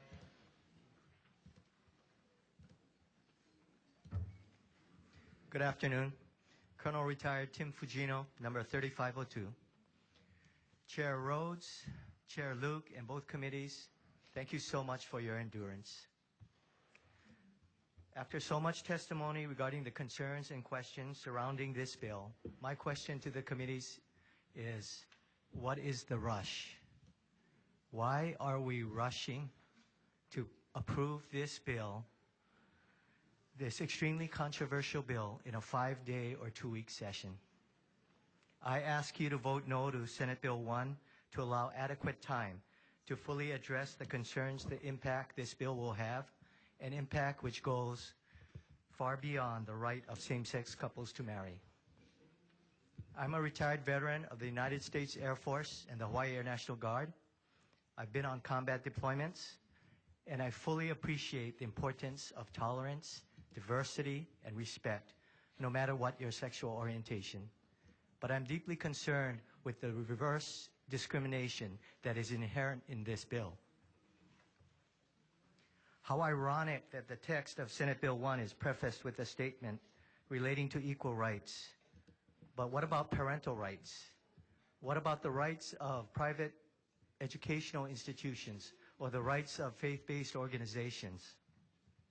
Senate Bill 1 is a defective bill which does not adequately address these concerns.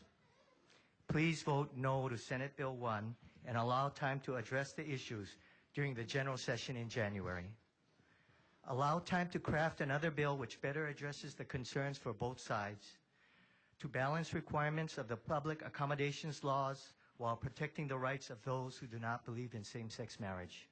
But please, please do not allow the excuse of 1 year's federal tax exemptions to validate the enactment of a law that is defective and discriminatory. Thank you for your time and for your service. Aloha. Thank you. Next.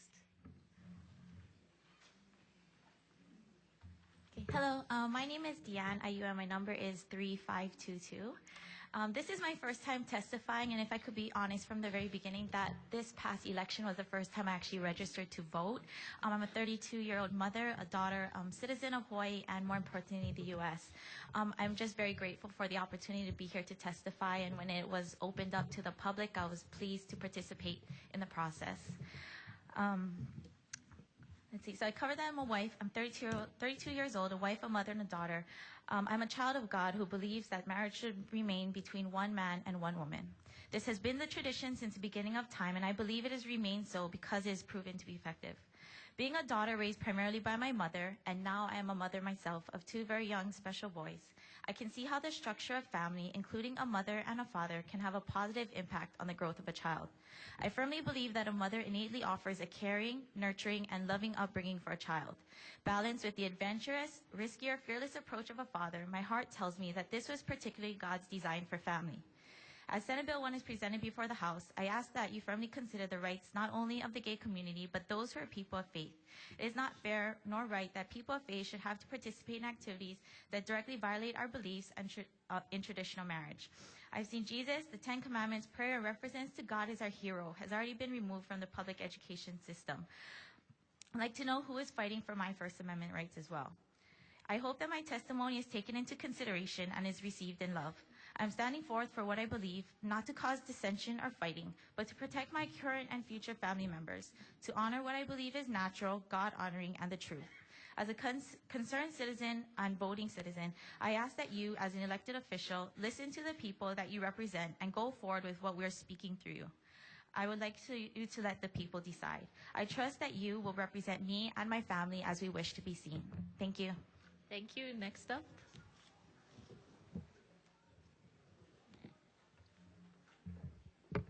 Leilani Miller, number 3417.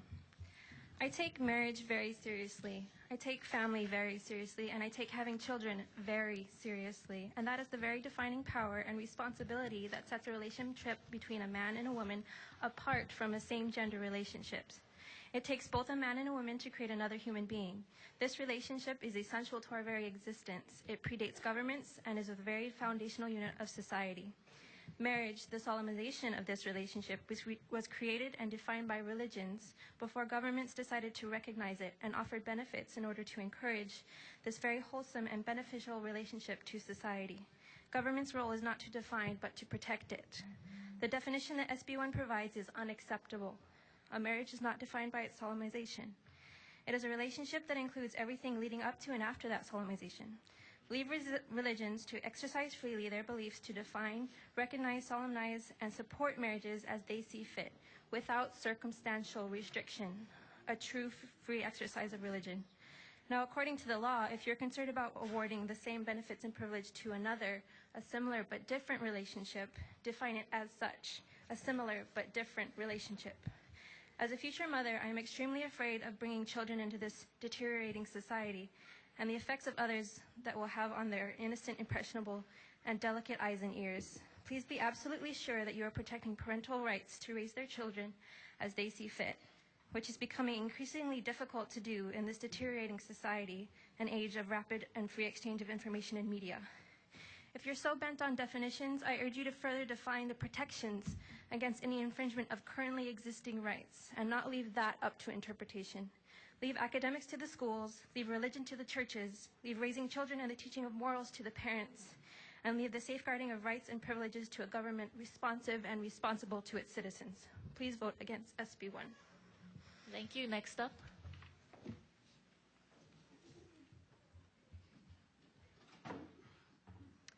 Good afternoon. My name is Lauren Arimoto, and my number is 3495. Dear Chair Rhodes and Luke, thank you for allowing me to testify. I am testifying to voice my strong opposition to Bill SB1. I am a public school educator, a parent, and I have voted in every election since graduating from college.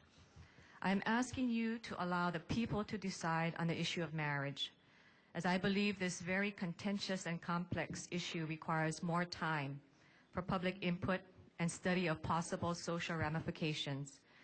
In the classroom, we teach our children to respect the right of others and teach them about our Constitution and what democracy really means.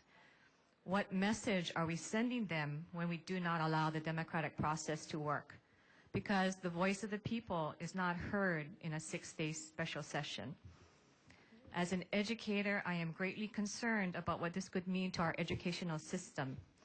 And I have worked at this system in education for the past 29 years.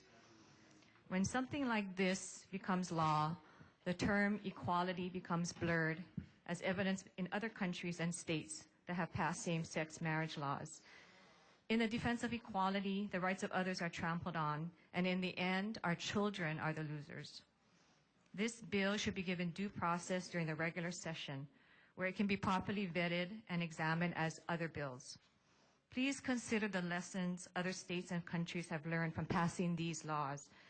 In education, the purpose of studying history is so we can learn from the mistakes of others and not commit making the same errors. Please do not allow these mistakes to be perpetuated by not listening to the voice of the people who voted for you. Thank you very much for this opportunity to testify. And my question also is, who is going to protect our rights as educators? Thank you. Thank you. Next up.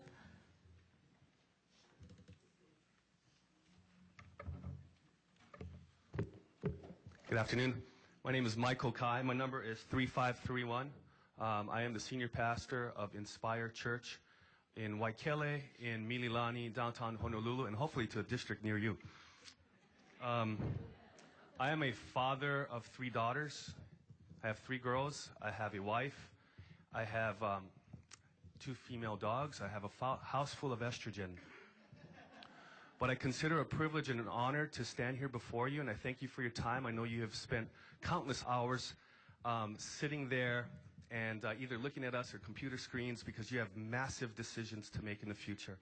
You know, our state motto, you've heard this over and over again, the life of the land is perpetuated in righteousness. There's 2 words that stick out to me. The words perpetuated and the words righteousness, pono. Perpetuated and pono. In order for us to perpetuate pono with the vote, then the people must feel the pressure. You are under tremendous pressure.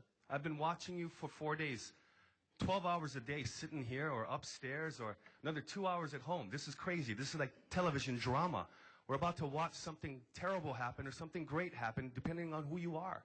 You are under tremendous pressure, internal and external, and it is wrong. You should not be under that pressure.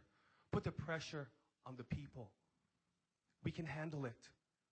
We can vote. Put it on the people. Because that would be pono. That would be perpetuating righteousness. Do not circumvent the process. I urge you. I respect each and every one of you and your views. But I ask that you respect the way that we do things in America. We perpetuate righteousness. We do it the right way. Thank you, and God bless you for your time. Mahalo. Next up, please come up.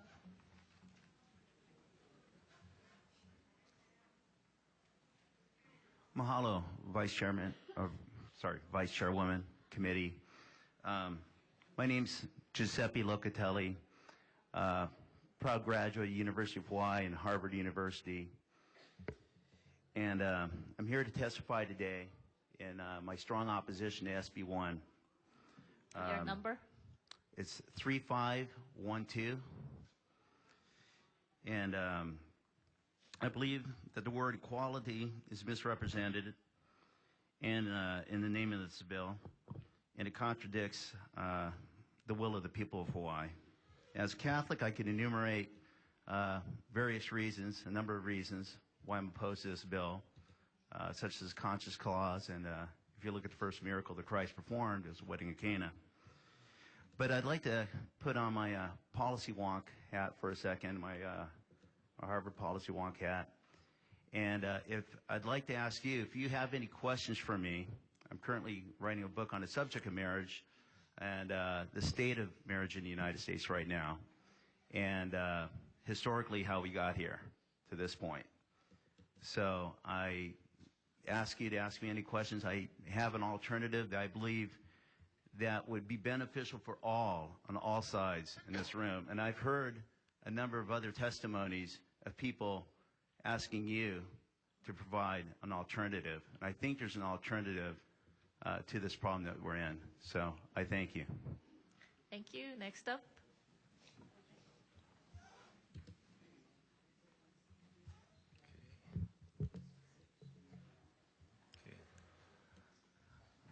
Aloha, my name is Kent Olilani Alverio, number 3487, local resident, registered voter, and age old enough. Anyway, first of all, I'd like to thank all of you for giving us the opportunity to voice our thoughts on this monumental issue. I apologize for the actions of people that said things and did things that were disrespectful to each other. And I also apologize to beloved friends, excuse me, and family who may be offended by my views. However, I do not apologize by having my own opinion, feelings, and fully utilizing my freedom of speech. I speak in strong opposition to SB1. I love and respect those that do not share the same point of view, and I only ask the same in return. I believe that the people deserve the right to vote on such an important issue, regardless of what they believe in. As a local-born resident and native Hawaiian, I know that although I don't speak for everyone, I know I speak for the vast majority of the people. And in fact, there's polling that shows that 80% of the people, feel that, we should let the people decide. Sadly, 100 years ago, a few special interest members and 100 Marines made the decision for everyone. Do you want to repeat the past mistakes? Respectfully, you're here to represent the people and speak for the people.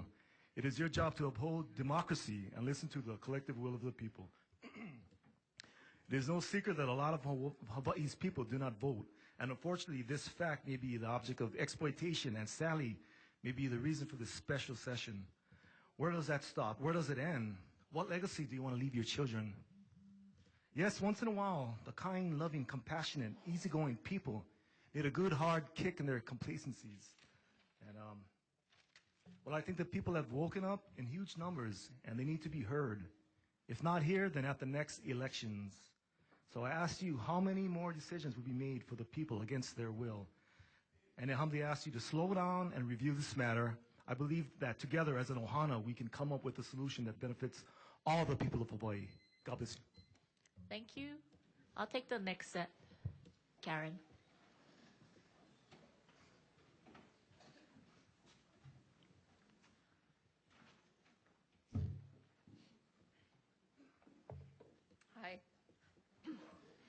My name is Mary Rosalowicz. I'm number 33,601. I'm from Honolulu, and I'm a registered voter. Thank you. Okay.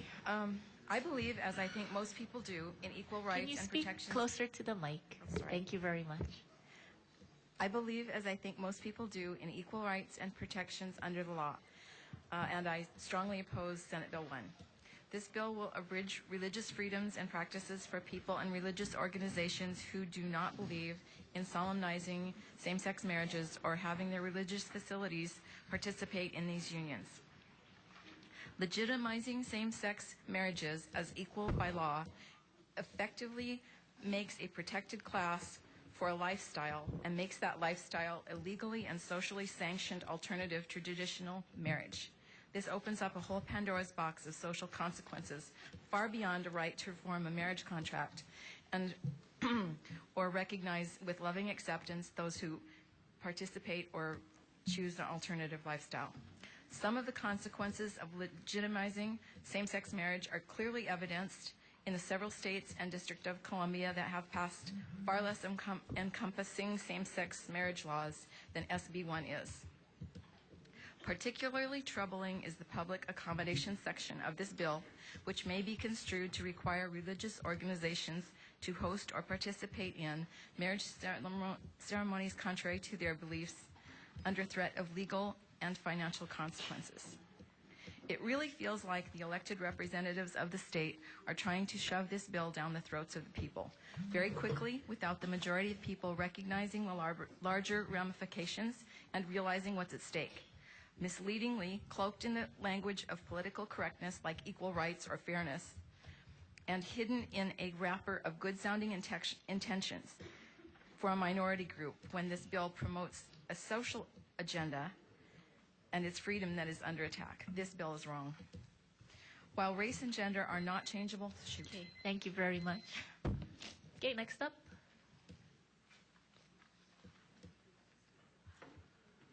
How's it? My number is 3640. My name is Brother Greg. Gee. What an amazing time. It's very exciting to be here this morning. And there's a lot of platforms that have been mentioned this morning. And I am a father of 4 beautiful children. I'm happily married with 9 years to my wife. I don't have any college degrees. I don't have PhDs. I'm not a lawmaker. I have none of those credentials. But I think having 4 kids and a Hawaiian, Chinese, Puerto Rican wife gives me some credentials. And, yeah, that's another testimony. But I am a very strong Christian. I'm a born-again Christian. I believe in God. I believe in the sanctity of marriage. I strongly oppose SB1, but that's not going to be my platform this morning. Obviously, there are concerns as a parent of the things that will follow should this bill pass. And I don't think I have to further that anymore because I think we've heard quite a bit of that already. But I am here to share some things about this gentleman by the name of John Earl Shove. And he said there are many laws in life that we cannot ignore. There are laws of gravity. If I was to jump off the top of the ceiling this morning, I probably would get hurt because there's certain laws in place that I cannot deny. Laws of electricity. If I was to pull this light bulb out, stick my finger in it, there are certain laws of electricity that dictate that I will get electrocuted. The last law is the law of averages. And that one we cannot deny. 10,000 people were out here on Monday night protesting this bill. 8,000 people voted against this on the KITV.com poll. You guys obviously believe in the law of averages. You are sitting in your chair because you are the majority. Vote. If you don't believe in that, then give the minority your seat. Go with the people. Let the people decide on this matter. Because we believe in you. We voted for you. And I ask that you either kill the bill or vote against it and let the people decide. Thank you and God bless you. Thank you. Next up.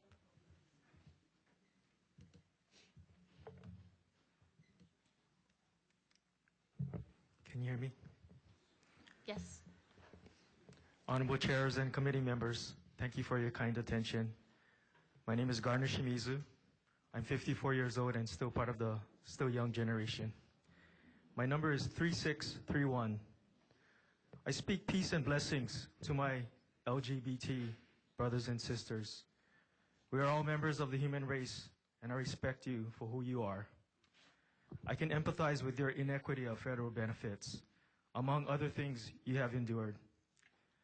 We may have different fundamental belief systems, and we may have to agree to disagree, but we are not enemies. I oppose SB1 for various reasons. Much has already been elaborated on quite eloquently. I think there are too many unanswered questions and possible unintended consequences. The AG repeatedly referred to the courts getting involved. Doesn't it make sense to spend more time reviewing and working together to provide a better bill that you work out and not rubber stamp this? That would involve killing this bill, working out amendments, or considering a new better option like HB 5. Former Judge Ahu said last night, when a good and fair process is followed and people sense that fairness is followed, then the parties are better able to accept the outcome. That requires that the jury have enough time to discuss and deliberate to come to an agreement.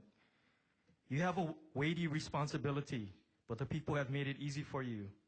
There's been a clear, consistent majority that has stated that if our current constitutional amendment, which reserves marriage to opposite-sex couples, voted for by almost 70% of the people in 1998, and a clear vote against same-sex marriage cannot be preserved and respected, then we, the people, would like to vote again on this and not leave it up to the legislature to redefine it.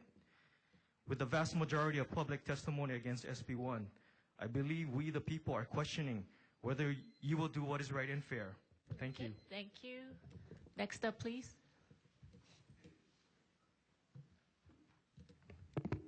My name is Grace Yang, a registered voter living in Hawaii, Kalihi, and my number is 3792. Good morning, chairs and committee members. Thank you very much for your heart to serve the people.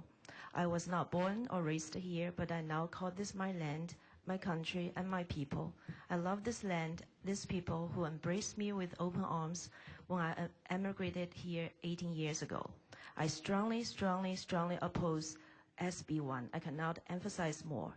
My reasons are, first, as God's child, I'm here to uphold my Heavenly Father's law. Marriage was perfectly designed by our loving Father God for the good of each individual and the benefits of the human race. It's the holy covenant between one man and one woman before God, the Lord of all. Marriage existed long before any government. Actually, it was on the Father's heart even before the creation of heavens and earth. Therefore, nobody or any government has the power of wisdom to redefine it, change it, or make it better. Second, as a concerned mother of 4, I do not want my children to be exposed in any sexual education or influence other than God has designed for them. Third, I am a concerned citizen. If SB1 were to be passed, the freedom of the people of Hawaii, the freedom of speech and religion would be jeopardized. Maybe you have taken freedom for granted, or maybe you don't know what life is without freedom. But I, who once lived in China, do know. Do you know what USA is to people in countries where there is no freedom? This land is almost like heaven to them. Do you know millions of people desire to come here for the sake of freedom? A lot even risk their lives. Chinese immigrants here do not like to speak in the public because we are so used to our voice being ignored and decisions being made for us in our country of origin. But this issue is too important for me to keep silent. Please vote no for SB1. Next up, please. Aloha. My name is Pam Akina, number 3733. I'm from Kahuku, Oahu. I would like to expound on one of the points in my written testimony. I love our state, Hawaii state motto. In English, the life of the land is perpetuated in righteousness. The definition of righteous is morally upright people. The definition of perpetuated is to make something continue, usually for a long time. What if we go against the mandate of our state motto? This is what it will sound like. The life of the land will not be perpetuated in unrighteousness. To be more clear, the life of the land will not continue if we are not a morally upright people. What do we do when real bad things happen to us? Who do we turn to? We turn to our Heavenly Father. We turn to the Lord God Almighty, who is mighty to save. In the past few years, we've had numerous tsunami warnings here in Hawaii. Remember the Japan earthquake? There was a tsunami certain to hit us. Families along the shoreline went to higher ground. We stocked up on emergency supplies and food, and then we sat in front of the TV and waited to see what would happen, how bad would it hit us. Then nothing happened. In every one of the tsunami warnings we have had, there has been no tsunami. Is this a coincidence? I say no. Are we lucky? I say no. We were not hit because we were protected. The same God that we turn to when things are real bad for us is the same God that has protected us during these tsunami warnings. Why protect Hawaii? Because Hawaii is a land of people that have aloha and that try our best to obey God's commandments. This is the same Lord God Almighty whom we must continue to honor by obeying His laws. Don't try to change God's law. Holy matrimony between a man and a woman is God's law. If you make SB1 into law, you will be opening the gates for a flood of unrighteousness. Thank you. Next up.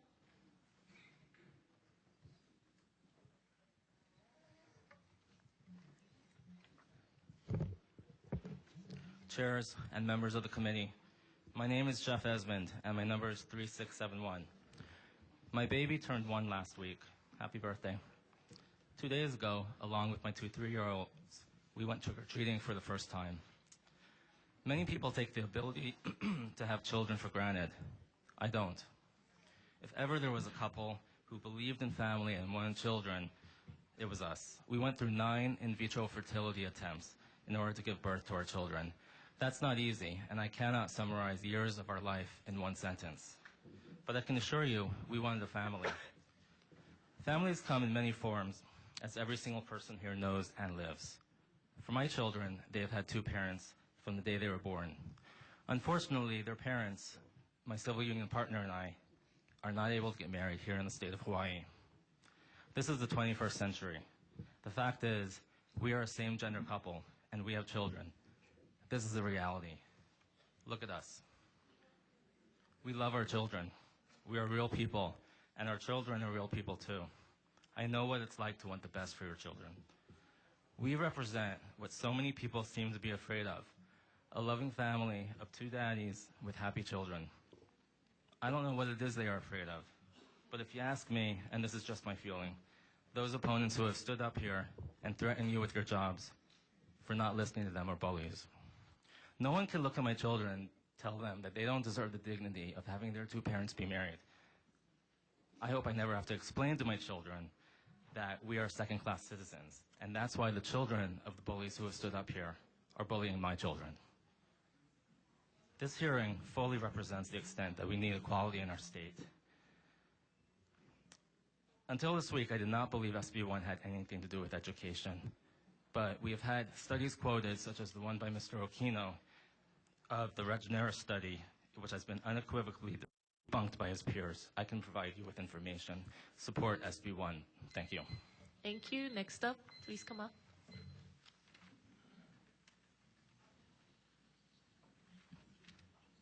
I'm Elena Funakoshi. I strongly oppose SB1. My number is 3714. Salamat po, mahalo, domo arigato gozaimasu, dankeschön. We speak many languages in Hawaii. We are multicultural people. I am a child of plantation days where when we were territory facing the many prejudices which existed at the time, especially when Japan attacked us. We immediately became almost like a non-citizen. We lost our rights. We could no longer speak Japanese. Our schools were closed. My girlfriend was sent to Japan in exchange for a military person. She had to be in Japan all the time. My Buddhist reverend was shipped out in a hole in a ship to go to the mainland to be interned. So my background is really about having gone through some loss of rights Our country became a real powerful nation subsequent to that. A nation where majority rules. That's how you all were elected, by majority. Should then this issue not be placed, well, should be placed on the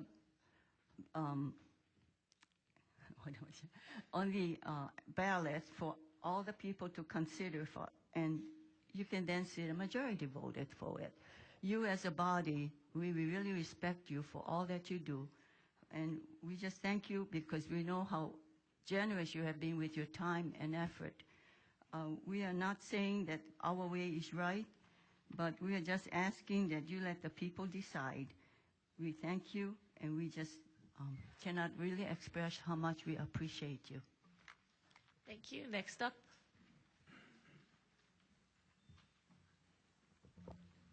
Aloha. My name is Gene Corpus. I'm number 3628, and I'm in strong support of SB1. I would like to make a few points. Hawaii should pass this bill because of its history of aloha for its diverse residents through support of labor unions, employment health care law, equal rights amendment, and non-discrimination clauses on the basis of sexual orientation, gender identity for employment, and public accommodations. Not all people of faith oppose marriage equality. I'm a gay Filipino-American Catholic man and president of Dignity Honolulu, a chapter of Dignity USA, an organization for lesbian, gay, bisexual, and transgendered Catholics. Sister Joan Chatfield, a Mary Noel nun, wrote an op-ed piece in the Honolulu Star Bulletin stating, as a social justice advocate, I believe wholeheartedly that it is wrong to discriminate against a person for something that is an unchangeable part of who they are and how God made them. That is why I believe it is time for Hawaii to allow marriage for gay and lesbian couples. I've been with my life partner, Dale, for over 22 years. He has Parkinson's disease and has other medical issues which have led to 911 calls and hospitalizations. When in the emergency room at Straub, the person at the desk asked if we were married because that would entitle me to sign various forms related to his treatment. Since we were not married, he had to get Dale to sign the forms. Fortunately, he was lucid enough to sign the forms. When he was hospitalized, the staff treated me as if we were married, and when I would visit him in the hospital, it would be great to be actually married and gain the rights and responsibilities of marriage in Hawaii. Again, I urge you to support SB1 on marriage equality for the people of Hawaii. Mahalo for listening. Thank you. Next, please come up. Hello, my name is Roy Noda. My number is 3661. There are Chair Luke and distinguished members of both House committees of Judiciary and Finance. Thank you for your patience in sitting through the long hours of testimony, for providing me the opportunity to testify. I'm writing to voice my strong opposition to Bill SB1. I'm a husband to a very beautiful wife, a father of 8 and grandfather of 5. Very concerned of SB1 for the future of my children and grandchildren due to the negative impact on education, due to the lack of clarity on opting out, and also the infringement of my First Amendment rights. I've been hearing testimonies from the AG, Tax Department, and others, and it's very obvious that there are many areas in the bill that are flawed and requires more discussion and clarity. For example, religious exemptions are not clear and vague for public accommodations. Don't leave it to the courts to define that. I'm asking you to allow the people of Hawaii to decide on the issue of marriage, as I believe the legislature is going against the will of the people. I support equality for all rights and conscience of the religious freedom, which I ask you to respect as our elected leaders. I heard and observed much turmoil, confusion, unanswered questions throughout the session, and I ask that this bill be given the due process during the regular session where it can be properly vetted and examined as all other bills. 1 week is not enough. There's too much at stake here for such a substantial bill as this that will impact a lot of lives. I propose that a constitutional amendment would be proposed that should address the same-sex marriage and allow for ample public input. So I urge you to please vote no, and thank you for giving me this opportunity to testify. Thank you. Thank you. Next. Good afternoon, honorable chairs and committee members. I'd first like to say thank you for your service. My name is Alyssa Yee, number 3705, and I'm testifying in opposition of SB1. This testimony was written as a spoken word. I'm 17 years old, and I've come to the realization that this bill will heavily affect my future and the future of generations. See, I was raised in a society where homosexuality is presented as normal, presented as an acceptable thing. Surrounded by friends who support SB1, as well as homosexual friends who are verbally abused and labeled. I love and accept them and despise the mistreatment that they endure. However, I cannot approve of their lifestyles or neglect everything that I stand for. See, I believe in traditional marriage and that Hawaii can't just change the standards that we've lived by to accommodate a societal phase. Because it doesn't seem to make sense to me that marriage can be redefined, that we can bend social standards for convenience or for passion, or blur moral lines, In regard to SB1, I've noted its exemptions, that it protects ministers and churches, but that it also fails to mention that my individual rights as a private citizen of faith are exposed. Where's the safeguard to religious freedom that my First Amendment rights propose? If SB1 is passed and I continue to express my religious convictions, could I be charged with hate speech, ultimately silencing my religion? You see, this bill in its current stage opens the door to infringement upon the rights guaranteed in the Constitution, placing state law above federal law, where merely speaking my conscience could eventually call for retribution. Lastly, SB1, bearing such magnitude on each citizen, I think it should be discussed in regular session where it can be given the proper amount of time and the proper amount of attention. And here is where I implore you to let the people vote, because this bill will affect the state, education, and our families in ways that we don't even know. So I thank you for your time and for your service and court consideration. Please let the people decide. It's our right and obligation. Thank you so much. Thank you. We'll take one more and we'll go to questions. Hi, I'm Glenn Yamato. I'm a registered voter and I'm number 3626. I speak in strong opposition to Senate Bill 1 because of numerous ambiguities in the bill, but because of time constraints, I will focus on just one. I believe there needs to be a clear definition of what for-profit means. I belong to a Oahu church that does not solemnize marriage ceremonies for profit, but the church has a preschool, and although the church does not currently rent out a portion of its facility, it did so to an educational tutoring business years ago. From the IRS standpoint, the church comes under Section 501c3 of the Internal Revenue Code, meaning that the church and the preschool are tax exempt and therefore pay no federal or state income tax. But the church was subject to an unrelated business income tax as well as the general excise tax, which is why we terminated the rental of the church facility. So I'm a little confused.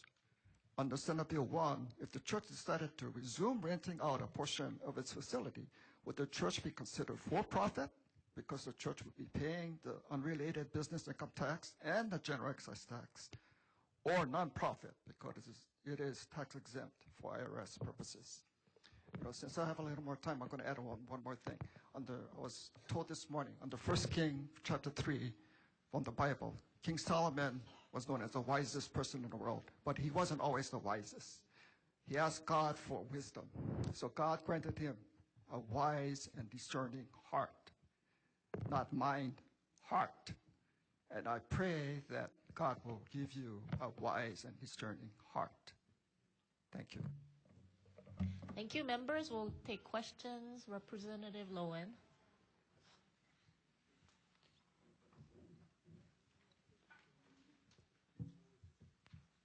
Is Greg Lopez here?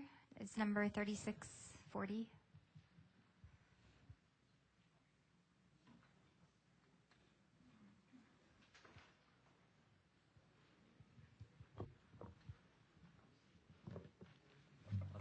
Thank you. Thank you, Chair. You brought up something that we've heard from a lot of different people over the past few days. You mentioned, well, you called it the law of averages, and you mentioned the KITV poll, and by that, I assume you mean that we should consider the ratio of people who voted on that or who have come out to testify in person as a reflection of the population as a whole. Is that correct? Well, whoever could actually see the poll, if you click on the poll, it does say for entertainment purposes only. So that's their disclaimer. Right. I was going to actually so ask if you were aware of that disclaimer. Yes. Do you know, are you familiar with sort of statistics, what statistics are? I generally do, and I understand that the poll may not be accurate, but even if it was off by 30%, it's still overwhelming 83% to whatever it was, 20%, something like that. Do you know, in the field of statistics, like what selection bias is or volunteer response bias? I'm sorry, those are big words. I don't understand too all much right. big words. Sorry. Okay, thank you. Thank you. Representative McDermott. Yes, Mr. Locatelli, could you come up? You teased us earlier with your solution to this dilemma before us, so we're all waiting with bated breath.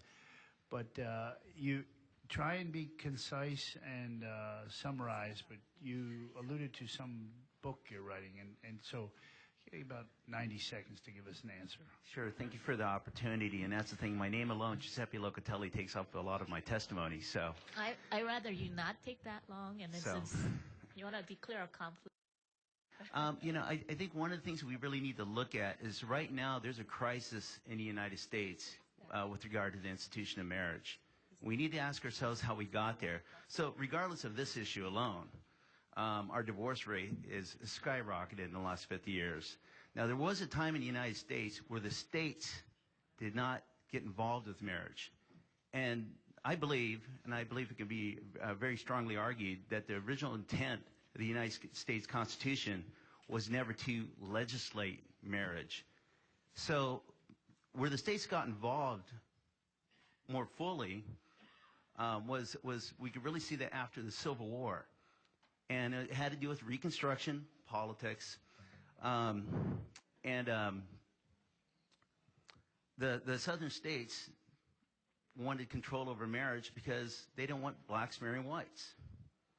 So if we start to walk ourselves through the history of this, the intent of benefits, because that seems like that's a big subject here, was for basically what we call the nuclear family.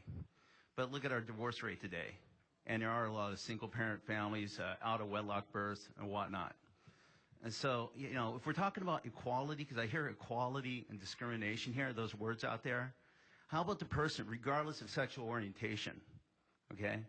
How about the person who cannot find that significant other? Why are they being discriminated and not getting the same benefits as married couples? So I think, my advice would be vote no on this bill, but if we really want to be bold and do something Hawaiian style, let's take the states out of marriage. Let's try to convince our congressional delegation at the federal level to get the government out of marriage at the federal level. I know it's very bold, but our country has done bold policies before. We've even overturned a constitutional amendment. So that's my advice to you. Thank you. Thank you. Representative Ward.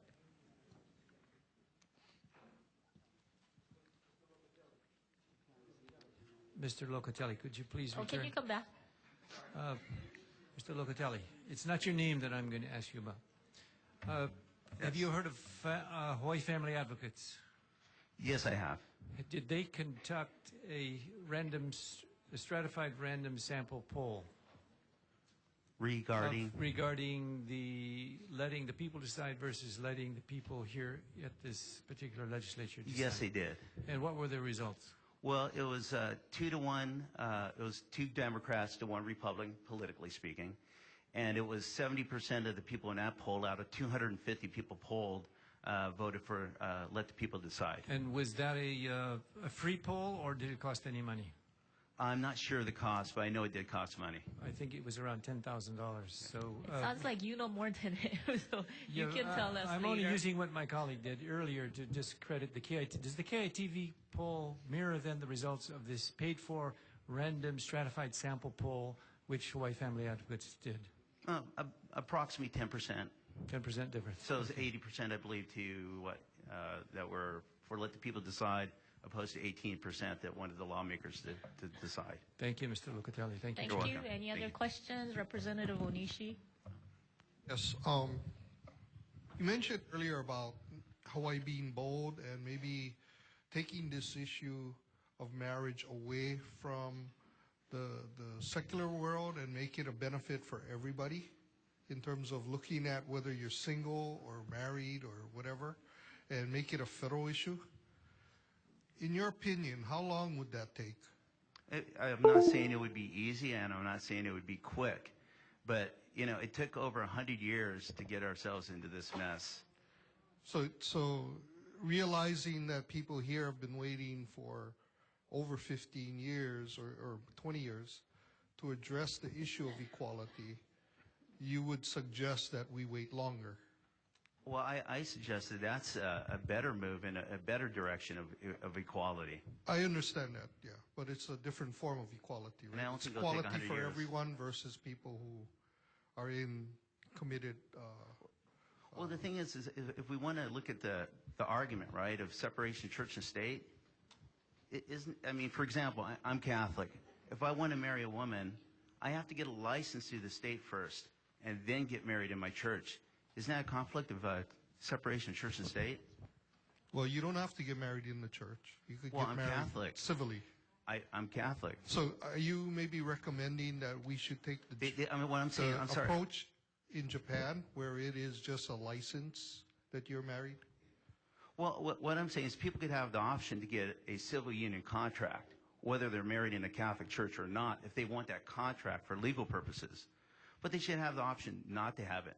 Like I said, approximately half of our country's history, we operated that way. Most of our presidents were not, their marriages were not sanctioned by the church. Okay, thank you. Thank you, Chair. Representative Carroll.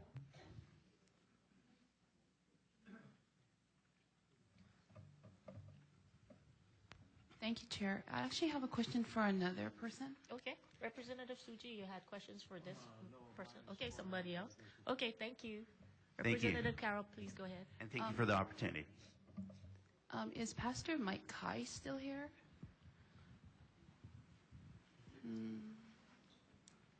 No?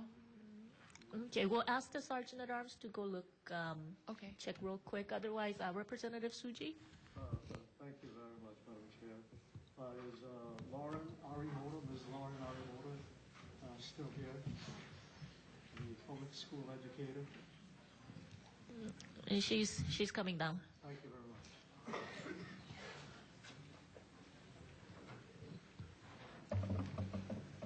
Thank you for stopping by and testifying, Ms. Arimoto. You've been in the education system for about 30 years or thereabouts, yeah? Yes, that's correct. One of the comments you made is that really in defense of equality, you are concerned about equality. Oh, I'm sorry. Okay, thank you. Okay, I'm going to start again. In defense of equality, first of all, you're opposed to SB1, right? Yes, that's correct. Okay, and you've been an educator for about 30 years in our education system. And as far as equality and the rights of others, as it pertains to this legislation, you feel as that the rights are being trampled on, and in the end, because you're an educator, I take great interest in your comments that ultimately in the end, it's our children who are going to be the losers. Concerning children of today's education and our future, becoming future leaders, can you expand further when you say our children will eventually be the losers? Well, I believe that because when Governor Abercrombie mentioned about educational policy, he said that the law of the land will be reflected in our policy. So what I'm concerned about is that if that is true and it will be reflected on whatever the law is, if this law is passed, then some of that starts to seep into what happens in the classroom. And so, again, if that is true, then will we have the right to opt out if we do not believe what we are teaching in the name of equality? So if we're saying we must be equal and teach all ways of life, all points of view, all ways of marriage, then, and if we don't believe that, then can we opt out, or can our children opt out of that? And will there be repercussions for us if we opt out? Is marriage equality being addressed or part of the education curriculum right now in the public education system? And if so,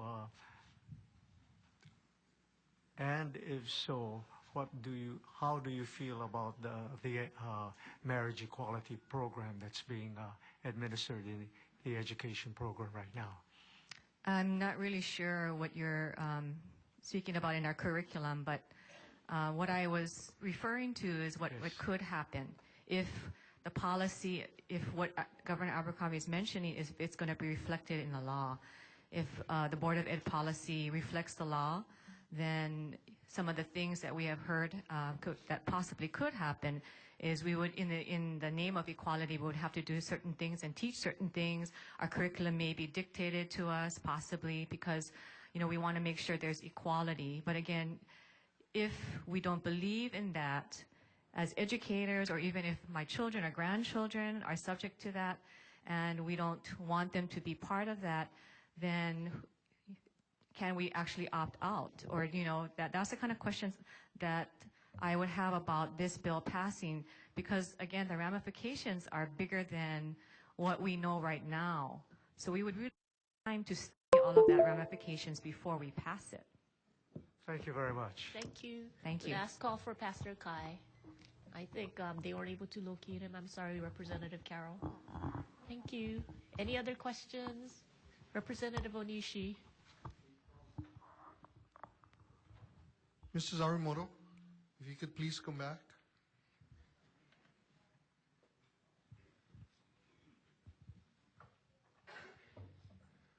I had a question regarding what is your moral belief about homosexuality? What is my moral belief? Yes. Well, I believe that marriage is between a man and a woman. No, homosexuality, not about same-sex marriage. I'm sorry, I don't understand the question. Do you believe that homosexuality is okay, or is it not okay? If it's okay? Yes. Well, I believe also that what the Word of God says. I mean, I believe that if that's what you're asking. Okay, and what is that regarding homosexuality? Well, I guess my question back to you is, in regards to my testimony, my belief is my belief. I understand. Okay, well, let me move forward then. The reason I'm asking that is because you said that you teach equality to all, but if you don't believe in something, you just said that you felt it was your right to have to opt out. No, that's not exactly what I'm saying. What I was saying was, because when we pass a law that says, you know, this is the law of the land, a lot of times what the law of the land is, it could possibly be reflected in what happens in the classroom. So, for example, if we are going to have sex education, and we have to teach about certain ways of, you know, sex education for kids. I mean, what is normal? What is the law of the land? If I, as an educator, am not comfortable with all of that, can I say, you know, because of what I believe and what I stand for, I really would not feel comfortable teaching that? Because the policy may reflect the law, will I have that chance to opt out? Is my right to believe in what I believe, is that going to be protected if we pass something like this? That's my concern. That's what I'm saying. Okay, yeah, and I understand that. And so you mentioned in your initial testimony that you teach equality for all.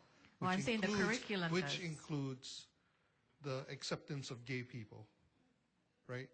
That's not exactly what I'm saying. I'm saying in the curriculum, when we teach, you know, about, we call it the general learner outcomes, is that we respect everyone and that we need to treat other people the way we want to be treated. Okay. Okay.